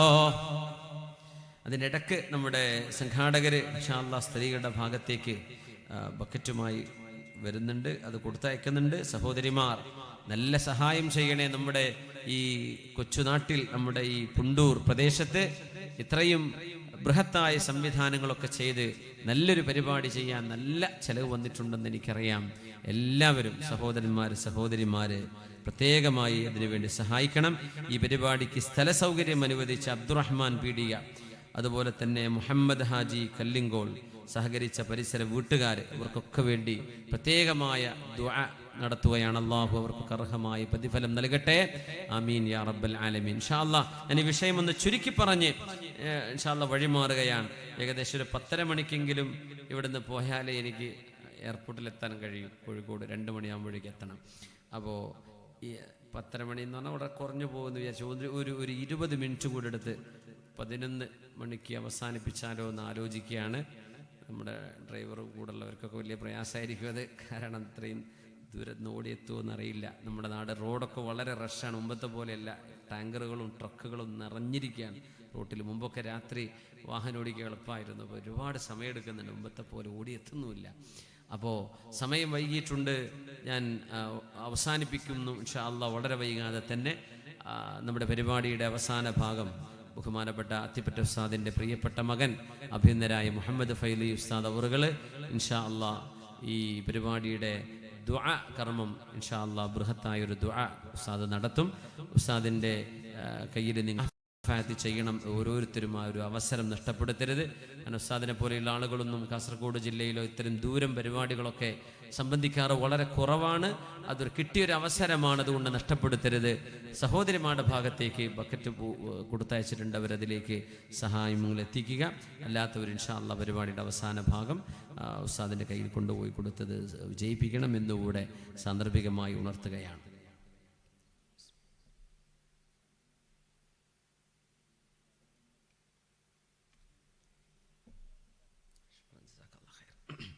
റസൂലുള്ളാഹി സ്വല്ലല്ലാഹു അലൈഹി വസല്ലമ തങ്ങൾ ആ കൊലയാളിയോട് ചോദിച്ചു, നിങ്ങൾക്ക് ഈ കൊല ചെയ്തതിന് പകരം ആ കൊല ചെയ്യപ്പെട്ട ആളിന്റെ ബന്ധുക്കൾക്ക് നിങ്ങൾ ബ്ലഡ് മണി കൊടുക്കാൻ കഴിയുമോ, പ്രായശ്ചിത്തം കൊടുക്കാൻ കഴിയുമോ? അദ്ദേഹം പറഞ്ഞു, നബിയേ, മാലി ഇല്ലാ കിസാഇ വഫഅസി, എനിക്ക് എൻ്റെ ഒരു പുതപ്പും എൻ്റെ മഴുവല്ലാതെ മറ്റൊന്നുമില്ല. ആ മഴു കൊണ്ട് അടിച്ചിട്ട് അയാൾ മരിച്ചത്. ആ മഴുവും പിന്നെ ഒരു പുതപ്പിന്റെ കയ്യിലുള്ള നബിയെ, ഒരു സമ്പത്തിന്റെ കയ്യിലില്ല. ഞാൻ എവിടെ നിന്നാണ് 100 ഒട്ടകം എടുത്തു കൊടുക്കുക? 100 ഒട്ടകം പോയിട്ട് ഒരു ആട് പോലും എൻ്റെ കയ്യിലില്ല. എൻ്റെ പുതപ്പും എൻ്റെ മഴുവുമല്ലാതെ മറ്റൊന്നും എൻ്റെ കയ്യിലില്ല നബിയെ. തങ്ങൾ ചോദിച്ചു, ഫതറാ ഖൗമക യശ്തറൂനക, നിന്റെ നാട്ടുകാര്, നിന്റെ മഹല്ലുകാര്, നിന്റെ പ്രദേശത്തുകാര് അവരൊക്കൊന്ന് സഹകരിച്ച് നിന്റെ ഈ വിഷയത്തിൽ നീ അല്ലെങ്കിൽ മറിച്ച് കൊല ചെയ്യപ്പെടും. അതല്ല, നിനക്ക് ഈ മരിച്ച മയ്യത്തിന് പകരമായിട്ട് ആ മയ്യത്തിന്റെ ബന്ധുക്കൾക്ക് പ്രായശ്ചിത്തമായ തുക കൊടുക്കുകയാണെങ്കിൽ അവർക്ക് നിനക്ക് മാപ്പ് തരാൻ പറ്റിയേക്കും. അവ മഹല്ലുകാര് സഹകരിക്കുമോ? തങ്ങൾ ചോദിച്ചു, നാട്ടുകാര് സഹകരിക്കുമോ? അയാൾ പറഞ്ഞു, യാ റസൂലല്ലാഹ്, നബിയേ, അനഹുവനു അലാ ഖൗമി മിൻ ദാലിക, നാട്ടിലൊന്നും ഒരു വിലയില്ലാത്ത ആളാ നബിയെ ഞാൻ. എനിക്കൊക്കെ ഒരു പിരിവ് അവർ നടത്തുമെന്ന് എനിക്ക് തോന്നുന്നില്ല. എനിക്കൊരു വിലയും ആ നാട്ടിലില്ല നബിയേ. പിന്നെന്ത് ചെയ്യും? റസൂലുള്ളാഹി തങ്ങൾ പറഞ്ഞു സ്വല്ലല്ലാഹു അലൈഹി വസല്ലം, ദൂനക സാഹിബക, കൊണ്ടുപോ. എന്തിനാ കൊണ്ടുപോകുന്നറിയോ? വധിക്കാൻ. തന്റെ സഹോദരനെ വധിച്ചതിന് പകരം ഖിസാസ് നബി തങ്ങൾ അനുമതി പ്രഖ്യാപിക്കുകയാണ്. കാരണം ജീവന് പകരം ജീവൻ, ശരീഅത്തിന്റെ കാഴ്ചപ്പാടതാണ്. നമ്മുടെ നാട്ടിൽ അങ്ങനെയല്ല. കൊലപാതകം ചെയ്തവനെ കുറച്ച് കൊല്ലം ജയിലിൽ ഇരുന്നാൽ പുറത്തു വരും, വീണ്ടും കുറച്ചാളെ കൊല്ലും, വീണ്ടും ജയിലിൽ പോകും, വീണ്ടും വരും, വീണ്ടും കൊല്ലും. ഇസ്ലാം അതല്ല പറയാ. നീ ഒരുത്തന്റെ ജീവൻ മനഃപൂർവ്വം ഒരാളെ കൊല ചെയ്താൽ നിന്റെ ജീവനും കൊല ചെയ്യപ്പെട്ടവന്റെ ജീവനും തുല്യം തന്നെ. അതുകൊണ്ട് മനഃപൂർവ്വം കൊല ചെയ്യുന്ന ആളുകൾക്ക് തിരിച്ചു കൊല ചെയ്യപ്പെടും. അതാണ് ഇസ്ലാമിന്റെ ശിക്ഷ. അതൊക്കെ ഒന്ന് ലോകത്ത് നടപ്പാക്കപ്പെട്ടിരുന്നെങ്കിൽ നമ്മൾ കൊതിച്ചു പോവാണ്. കൊലയാളികൾക്ക് കൊല ചെയ്യാനുള്ള ഈ ആവേശം ജയിലിൽ കടന്ന് രക്ഷപ്പെടാൻ കഴിയും എന്നതിന്റെ പേരിലാണ്. തിരിച്ചു കൊല്ലപ്പെടും എന്നതാണെങ്കിൽ 4 or 5 ആളെ തിരിച്ചു കൊല്ലപ്പെട്ടേ അത്രേ വേണ്ടി വരുള്ളൂ, ഒരു നൂറ്റാണ്ടിന് സമാധാനം ഉണ്ടാവും. ഇന്നങ്ങനെയല്ല. തിരിച്ചു കൊന്നവൻ കൊല്ലപ്പെടുന്നില്ല. അത്യപൂർവം കേസുകളിൽ അങ്ങനെ എങ്ങാനും ഒരു തൂക്കിലേറ്റുകയാണെങ്കിൽ പത്രങ്ങൾ മുഴുവനും അത് വാർത്തയാണ്. പക്ഷേ ആ കൊല ചെയ്യപ്പെട്ട ആയിരങ്ങൾക്ക് ആരുണ്ട് സംസാരിക്കാൻ? ഒരാൾ കോടതി എങ്ങാനും വധശിക്ഷ വിധിച്ചാൽ അതിന്റെ പിന്നാലെ ആ കൊലയാളിക്ക് മാപ്പ് ചെയ്യുമോ എന്ന് ദയാഹർജിയുമായി എന്തൊക്കെ ചലനങ്ങൾ നമ്മൾ അറിയുന്നുണ്ടോ? ആ കൊലയാളിയുടെ കരങ്ങളാൽ നിഷ്ഠൂരമായി കൊല ചെയ്യപ്പെട്ട ആ ജീവന് വിലയില്ലേ? മാംസം കഴിച്ചതിന്റെ പേരിൽ കൊല ചെയ്യപ്പെടുന്ന നിരപരാധികൾ മുസ്ലിമീങ്ങളുണ്ട്, അല്ലാത്തവരുണ്ട്. അതില് കൊന്നിട്ട് മരത്തിൽ കെട്ടിത്തൂക്കി നടക്കാൻ നിരപരാധികളായ വിദ്യാർത്ഥികളെ, പെൺകുട്ടികളെ, ഉമ്മമാരെ, പിഞ്ചു പൈതങ്ങളെ നിഷ്ഠൂരമായി കൊല്ലുന്ന ആളുകളൊക്കെ നെഞ്ചുവിരിച്ച് നടക്കുമ്പോ ആ കൊല ചെയ്യപ്പെട്ട ആളുകളുടെ ജീവന്റെ വില എത്രയാ നമ്മൾ കണ്ടത്? ജീവന് നമ്മൾ വില കൊടുക്കുന്നില്ലേ? ആ കൊലയാളിയെ കൊല ചെയ്യുമ്പോഴേക്കും ഒച്ചപ്പാടുകൾ. അവന്റെ കൈകളാൽ കൊല ചെയ്യപ്പെട്ട നിരപരാധികളോ, അവർക്ക് വേണ്ടി ആരുണ്ട് സംസാരിക്കാൻ? അവർക്ക് വേണ്ടി ആരുണ്ട് ഒച്ചവെക്കാൻ? ഇസ്ലാം പറയുന്നു, മൻ ഖതല നഫ്സൻ മുതഅമ്മിദൻ, മനഃപൂർവ്വം ഒരാളെ വധിക്കുകയാണെങ്കിൽ ആ മനുഷ്യനെ തിരിച്ചു കൊല്ലപ്പെടും. ഇതാണ് ശറഈന്റെ കാഴ്ചപ്പാട്. കോടതി വിധി അങ്ങനെയായിരിക്കും. ഇസ്ലാമിക കോടതിയാണെങ്കിൽ അവിടെ പിന്നെ കോംപ്രമൈസുകളില്ല. നബി തങ്ങൾ പറഞ്ഞു, ദൂനക സാഹിബക, നിന്റെ കൂട്ടുകാരനെ കൊണ്ടുപോയിക്കോ, അവനെ നീ തിരിച്ചു കൊല്ലാനുള്ള അധികാരം നിനക്ക് ഞാൻ തന്നു എന്ന് പറഞ്ഞ് അല്ലാഹുവിന്റെ റസൂൽ അനുമതി കൊടുത്തതിൽ പിന്നെ ആ കയറും പിടിച്ച് തന്റെ സഹോദരന്റെ കൊലയാളിയെ കൊല ചെയ്യാൻ പോകുന്ന, പ്രതികാരവധം ചെയ്യാൻ പോകുന്ന നേരത്ത് റസൂലുള്ളാഹി സ്വല്ലല്ലാഹു അലൈഹി വസല്ലം തങ്ങൾ ആ മനുഷ്യൻ അയാളുടെ കഴുത്തിൽ വെച്ച കയറുമായി ഇങ്ങനെ നടന്നു പോകുമ്പോ അല്ലാഹുവിന്റെ റസൂല് പറയുകയാണ്, ഇൻ ഖതലഹു ഫഹുവ മിസ്ലുഹു, ഇൻ ഖതലഹു ഫഹുവ മിസ്ലുഹു, അവനെ എങ്ങാനും ആ കൊല ചെയ്യപ്പെട്ടവന്റെ സഹോദരൻ വധിക്കുകയാണെങ്കിൽ അവനും ആ ഘാതകനും തമ്മിൽ എന്ത് വ്യത്യാസം എന്ന് പറഞ്ഞു. ആര്? റസൂലുള്ളാഹി സ്വല്ലല്ലാഹു അലൈഹി വസല്ലം. ആളുകൾ ഓടിച്ചെന്ന് പറഞ്ഞു, പിന്നെ അല്ലാഹുവിന്റെ റസൂല് ഖിസാസ് വധത്തിന് നിങ്ങൾക്ക് അനുമതി തന്നല്ലേ ഇയാളെ കൊല്ലാൻ? പക്ഷേ നിങ്ങൾ പോന്നപ്പോ നബി തങ്ങൾ പറയാണ്, നിങ്ങളെങ്ങാനും ഇയാളെ കൊല്ലുകയാണെങ്കിൽ ഇയാളും നിങ്ങളും ഒരുപോലെയല്ലേ? ആ മനുഷ്യൻ ഓടി വന്നു, നബിയേ അങ്ങിങ്ങനെ പറഞ്ഞു, റസൂലേ യാ റസൂലല്ലാഹ് ഇന്നഹു ബലഗനി അന്നക ഖുൽത്, നിങ്ങൾ ഇങ്ങനെ നബിയേ, ഞാൻ അയാളെ കൊല്ലാൻ കൊണ്ടുപോകുന്നത് അങ്ങ് നിർദ്ദേശിച്ചത് കൊണ്ടല്ലേ, അങ്ങ് അനുമതി തന്നത് കൊണ്ടല്ലേ? അവന് പ്രായശ്ചിത്തമായി നൽകാൻ ഒന്നും തരാൻ കഴിയില്ലെന്ന് പറഞ്ഞപ്പോ എന്റെ ചോരയുള്ള എന്റെ കുഞ്ഞനുജനെ കൊന്നതിന് പകരം അവൻ കൊല ചെയ്യപ്പെടേണ്ടവനല്ലേ നബിയെ? ആ ശിക്ഷ ഞാൻ അവനെ നടപ്പാക്കുകയാണെങ്കിൽ ഞാനും അയാളും ഒരുപോലെയാണെന്നാണോ അങ്ങ് പറയുന്നത്?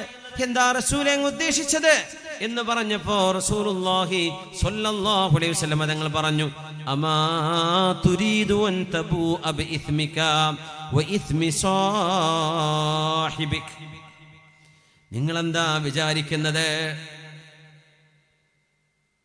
അമാ തുരീദു അൻ തബൂഅ ബിഇസ്മിക വഇസ്മി സാഹിബിക, നീ ഓർക്കുന്നുണ്ടോ നിങ്ങളുടെ സഹോദരനെ കൊല ചെയ്തതിന്റെ പാതകം, ആ തിന്മയുടെ ഭാരവുമായി ഇവൻ നാളെ അല്ലാഹുവിനെ കണ്ടുമുട്ടലല്ലേ നല്ലത്?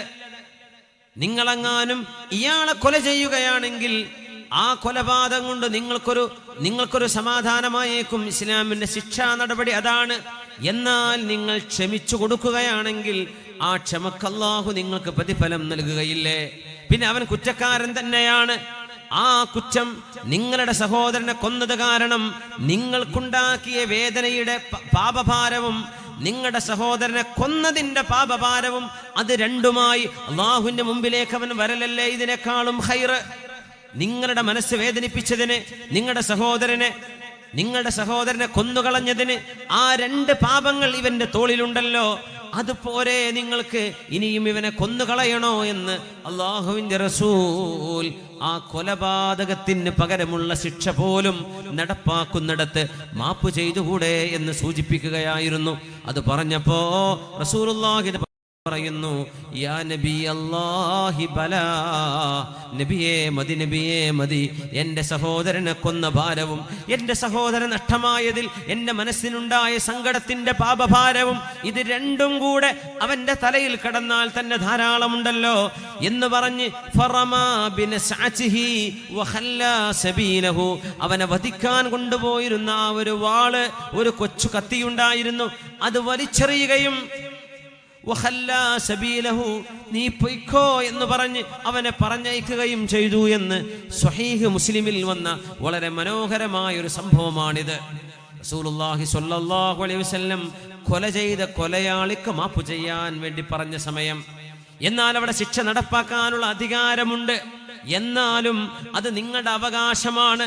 അവകാശമാണെങ്കിൽ തന്നെയും അവിടെ നിങ്ങൾ ചെയ്യുന്ന ഔദാര്യമല്ലേ ഏറ്റവും നല്ലത്?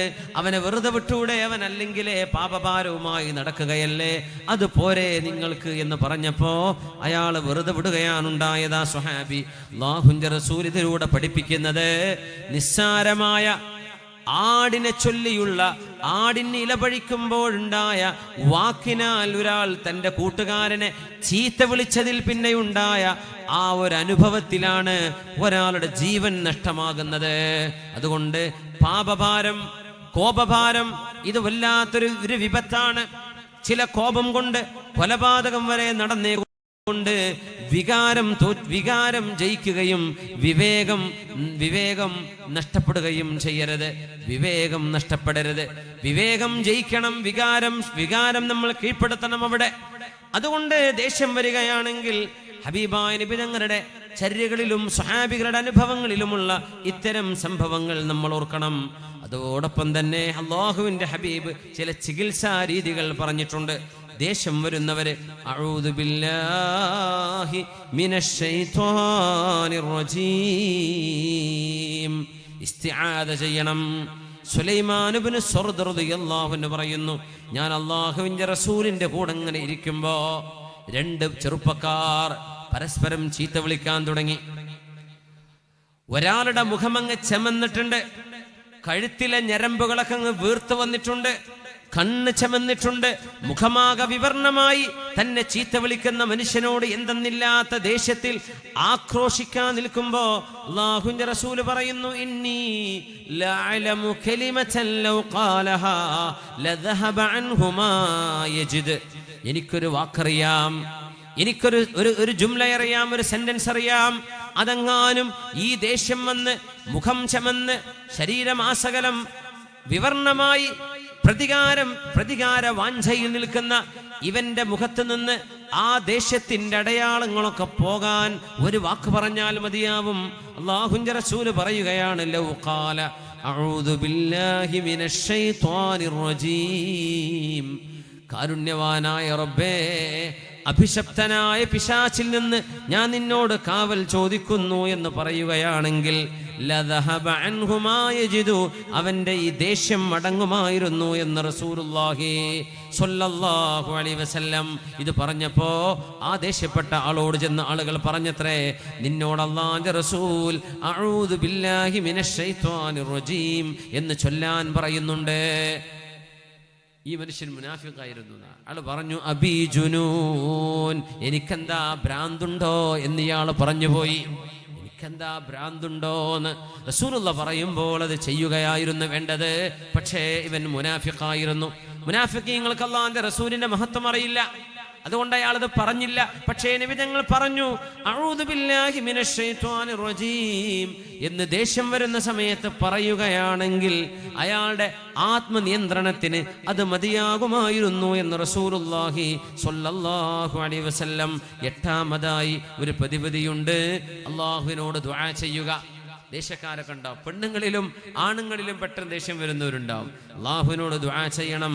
നബി തങ്ങളുടെ ദുആയിലുണ്ട്, അല്ലാഹുമ്മ ഇന്നി അസ്അലുകൽ ഇഖ്ലാസ ഫിർറിളാ വൽ ഗളബ്. അല്ലാഹുവേ, ദേഷ്യം വരുമ്പോഴും ദേഷ്യം വരാത്തപ്പോഴും എനിക്ക് ഇഖ്ലാസ് നൽകണമേ. ദേഷ്യം വരുമ്പോ നമുക്ക് ദേഷ്യമാകും മുമ്പിൽ ഇഖ്ലാസ് നഷ്ടപ്പെടും. അല്ലാഹുമ്മ ഇന്നി അസ്അലുകൽ ഇഖ്ലാസ ഫിർറിളാ വൽ ഗളബ് എന്ന് ഹബീബിന്റെ ദുആയിലുണ്ട്. അല്ലാഹുവേ, ദേഷ്യം വരുമ്പോഴും അല്ലാത്തപ്പോഴും എനിക്ക് ഉദ്ദേശശുദ്ധി നൽകണമേ എന്നാണ് ഇതിന്റെ അർത്ഥം. നബി തങ്ങൾ പറയുമായിരുന്നു, സലാസുൻ മുൻജിയാതുൻ വസലാസുൻ മുഹ്ലികാതുൻ. 3 വിഷയങ്ങൾ നമ്മളെ രക്ഷപ്പെടുത്തുന്നതാണ്, 3 വിഷയങ്ങൾ നമ്മളെ നശിപ്പിക്കുന്നതാണ്. ഹബീബിന്റെ ഹദീസ് സല്ലല്ലാഹു അലൈഹി വസല്ലം വല്ലാത്ത അത്ഭുതമാണ്. ക്യാപ്സൂളുകളാണ്, ഗുളികകൾ തരുന്ന പോലെ തങ്ങൾ പറയാം. എണ്ണി ചുട്ടങ്ങ് പറഞ്ഞു തരും, ഇതാ 3 എണ്ണം നിങ്ങൾക്ക് വിജയമാണ്, 3 എണ്ണം നിങ്ങൾക്ക് നഷ്ടമേ ഉണ്ടാക്കൂ. ആ 3 എണ്ണം ഫഅമ്മൽ മുൻജിയാത്ത്, നിങ്ങളെ രക്ഷപ്പെടുത്തുന്നത് ഫതഖ്വല്ലാഹി ഫിസ്സിർരി വൽ അലാനിയ, രഹസ്യമായും പരസ്യമായും അല്ലാഹുവിനെ തഖ്വ ചെയ്യലാണ്. നമ്മുടെ സ്വകാര്യമായ ജീവിതത്തിലും പരസ്യമായ ജീവിതത്തിലും അല്ലാഹുവിനെ ഭയപ്പെടലാണ്. വൽ ഖൗലു ബിൽ ഹഖ് ഫിർ റിളാ വസ്സഖത്ത്, ദേഷ്യം വരുമ്പോഴും ദേഷ്യം വരാത്തപ്പോഴും സത്യം പറയലാണ്. ഇതാ നമ്മുടെ വിഷയം. വൽ ഖസ്ദു ഫിൽ ഗിനാ വൽ ഫഖരി, ദാരിദ്ര്യമുണ്ടെങ്കിലും സമ്പൽ സമൃദ്ധിയുണ്ടെങ്കിലും ധൂർത്ത് ചെയ്യാതിരിക്കലാണ്. ഇത് മൂന്നും വിജയമാണ്. ഇനി മൂന്നെണ്ണം പരാജയപ്പെടുത്തുന്നതാണ്.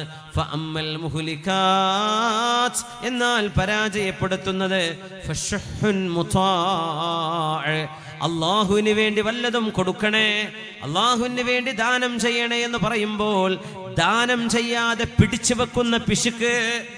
വഹവൻ മുത്തബ, ശരീരത്തിന് എന്ത് ഇഷ്ടമാണോ അതനുസരിച്ച് ജീവിക്കുക. അള്ളാന്റെ ഇഷ്ടത്തിന് എതിരായ വിഷയങ്ങളിൽ പോലും ശരീരത്തിന്റെ ഇഷ്ടം മാത്രം നോക്കുന്നത്. ഒരു മനുഷ്യൻ തന്നെ കുറിച്ച് ഞാൻ തരക്കേടില്ലല്ലോ, ഞാൻ ആളെ മോശക്കാരനല്ലല്ലോ, ഞാൻ വലിയ ആളാണല്ലോ എന്ന് ഒരാളെ തന്നെ തോന്നുന്നത് അയാളുടെ നാശമാണ് എന്ന് റസൂലുള്ളാഹി സ്വല്ലല്ലാഹു അലൈഹി വസല്ലം ഇവിടെ 3 വിജയത്തിന്റെ കാരണങ്ങളിൽ തങ്ങൾ പറഞ്ഞത് അല്ലാഹുവിന്റെ ഹബീബിന്റെ വചനങ്ങളിൽ വൽ ഖൗലു ബിൽ ഹഖ് ഫിർ റിളാ വസ്സഖത്ത്, ദേഷ്യം വന്നാലും നമ്മൾ സന്തോഷത്തിലാണെങ്കിലും സത്യമേ പറയാവൂ. ദേഷ്യപ്പെടുമ്പോ, വൈരാഗ്യം ഉണ്ടാകുമ്പോ, കുടുംബങ്ങളിൽ പ്രശ്നങ്ങൾ ഉണ്ടാകുമ്പോ പലരും പല നുണയും പറയും, ഇല്ലാത്ത കഥകൾ പറയും. അതൊന്നും പറയരുത്. ഹബീബായ തങ്ങൾ പറയാ വൽ ഖൗലു ബിൽ ഹഖ്, സത്യമാണ് പറയേണ്ടത്. ഫിർ റിളാ വൽ ഗളബ്, ദേഷ്യം വന്നാലും സന്തോഷമാണെങ്കിലും. അതുകൊണ്ട് അല്ലാഹുവിനോട്, തമ്പുരാനോട് ദുആ ചെയ്യണം. അല്ലാഹുമ്മ ഇന്നി അസ്അലുകൽ ഇഖ്ലാസ ഫിർ റിളാ വൽ ഗളബ്. ആ ദുആ കൊണ്ട് അല്ലാഹു നമ്മുടെ ദേഷ്യം കടിച്ചമർത്താൻ അല്ലാഹു നമ്മെ സഹായിച്ചേക്കും. 9ാമത്തേത്, ദേഷ്യം വരുമ്പോൾ മിണ്ടാതിരിക്കുകയാണ് വേണ്ടത്. ദേഷ്യം വന്നാൽ പിന്നെ ഒന്നും പറയരുത്, കടിച്ചു പിടിക്കുക, ഒന്നും പറയാതെ മൗനമായിരിക്കുക. അത് ദേഷ്യം കടിച്ചു പിടിക്കാനുള്ള ഏറ്റവും വലിയ ടെക്നിക്കാണ്. ദേഷ്യം വന്നാൽ മിണ്ടരുത്. ഇതൊക്കെ ഒരു സൈക്കോളജിസ്റ്റിന്റെ കയ്യിൽ കിട്ടുകയാണെങ്കിൽ, ഇന്ന് നടക്കുന്ന സൈക്കോളജിസ്റ്റുകൾ എത്രയോ പഠനം നടത്തിയിട്ടായിരിക്കും ഈ ആശയത്തിലേക്ക് എത്തുക. തങ്ങളിത് പറഞ്ഞു, ഇദാ ഗളിബ അഹദുകും ഫൽയസ്കുത്, നിങ്ങളിൽ ആർക്കെങ്കിലും ദേഷ്യം വരികയാണെങ്കിൽ നിങ്ങൾ മൗനം പാലിക്കണം, മിണ്ടാതിരിക്കണം, ഒന്നും പറയണ്ട. ദേഷ്യം വന്നാൽ മിണ്ടാതിരിക്കുക. 9, 10ാമത്തേത് നബി തങ്ങൾ പറയുന്നു, ഇദാ ഗളിബ അഹദുകും വഹുവ ഖായിമുൻ ഫൽയജ്ലിസ്, നിൽക്കുകയാണ്, ദേഷ്യം വന്നു എന്നിരിക്കട്ടെ, എന്നാൽ ഇരിക്കണം.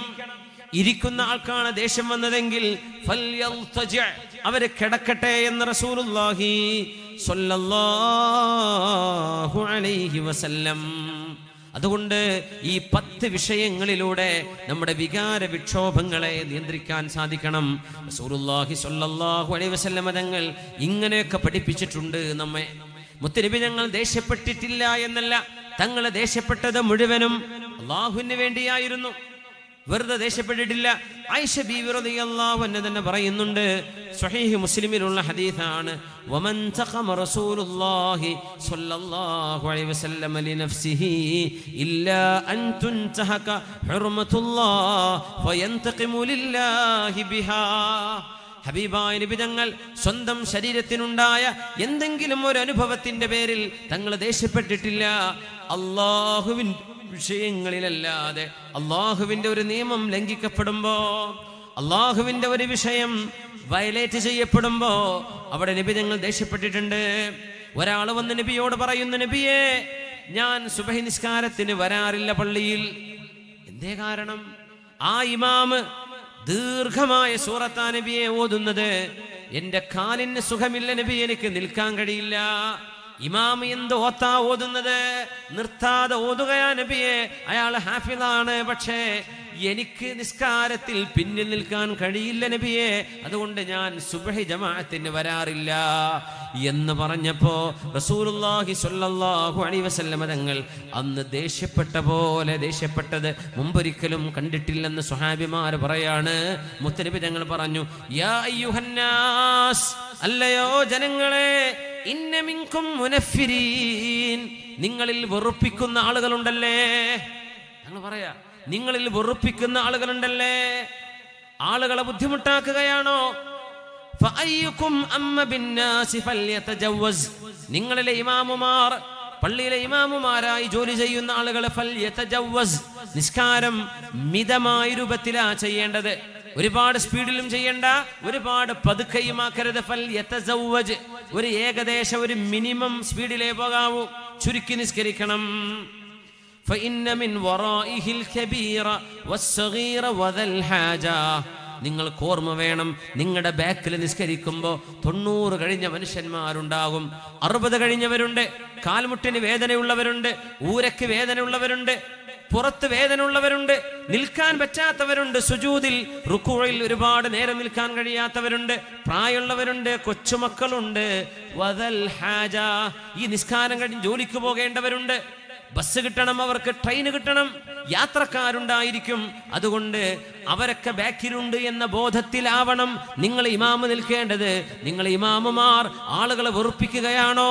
ഇന്ന മിൻകും മുനഫിരീൻ, നിസ്കാരം നീട്ടിക്കൊണ്ടുപോയതിൽ ഹബീബ് ദേഷ്യപ്പെട്ടിട്ടുണ്ട് സ്വല്ലല്ലാഹു അലൈഹി വസല്ലം.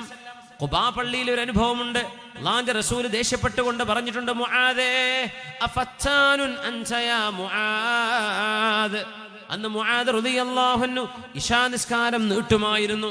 ഒരു കർഷകൻ അൻസ്വാരി രാവിലെ മുതൽ വൈകുന്നേരം വരെ ഈത്തപ്പനകൾക്ക് വെള്ളം ഒഴിച്ചു കൊടുത്ത് അവിടെ കിടങ്ങു കീറി കൈക്കോട്ട് കൊണ്ട് പണിയെടുത്ത് ക്ഷീണിച്ചവശനായി ഇശാ നിസ്കാരം കഴിഞ്ഞാൽ പോയി ഉറങ്ങാൻ ഉദ്ദേശിക്കുന്ന ഒരു പാവമായ സ്വഹാബി നിസ്കാരത്തിലേക്ക് കടന്നപ്പോ മുആദ് റളിയല്ലാഹു അൻഹു സൂറത്തുൻ നിസാ ഓതുന്നത്, അല്ലെങ്കിൽ അൽ ബഖറയാണ് ഓതുന്നത്.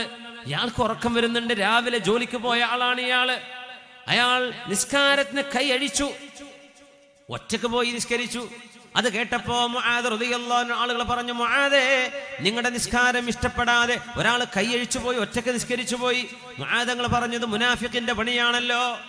ഈ സ്വഹാബി നബിയോട് ചെന്ന് പറഞ്ഞു, നബിയേ, എനിക്ക് ഉറക്കം വന്നിട്ട് വയ്യായിരുന്നു നബിയേ, ക്ഷീണമുണ്ട് നബിയെ, ഞങ്ങൾ കർഷകരല്ലേ, ഇങ്ങനെ കുറെ 2 മണിക്കൂറൊക്കെ നിൽക്കാൻ പറ്റുമോ ഇശാ നിസ്കാരത്തിന്?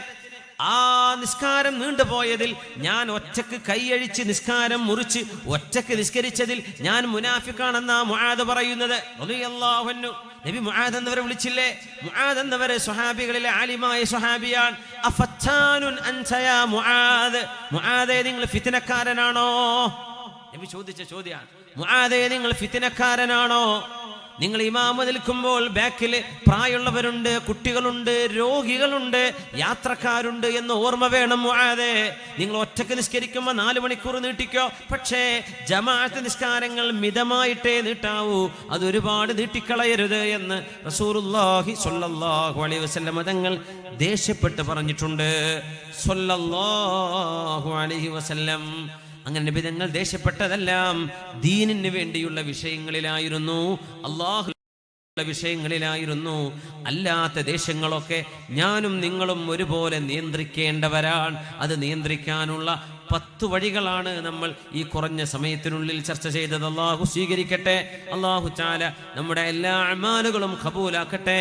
നമ്മുടെ വിവേകം പണയം വെക്കാതെ, വികാരത്തിന് അടിമപ്പെടാതെ വിവേകത്തോടുകൂടെ പ്രവർത്തിക്കാനുള്ള തൗഫീഖ് അല്ലാഹു നമുക്കും ഈ പരിപാടി കേൾക്കുന്ന മുഴുവൻ ആളുകൾക്കും അല്ലാഹു തൗഫീഖ് നൽകി അനുഗ്രഹിക്കട്ടെ. ആമീൻ യാ റബ്ബൽ ആലമീൻ. നമ്മുടെ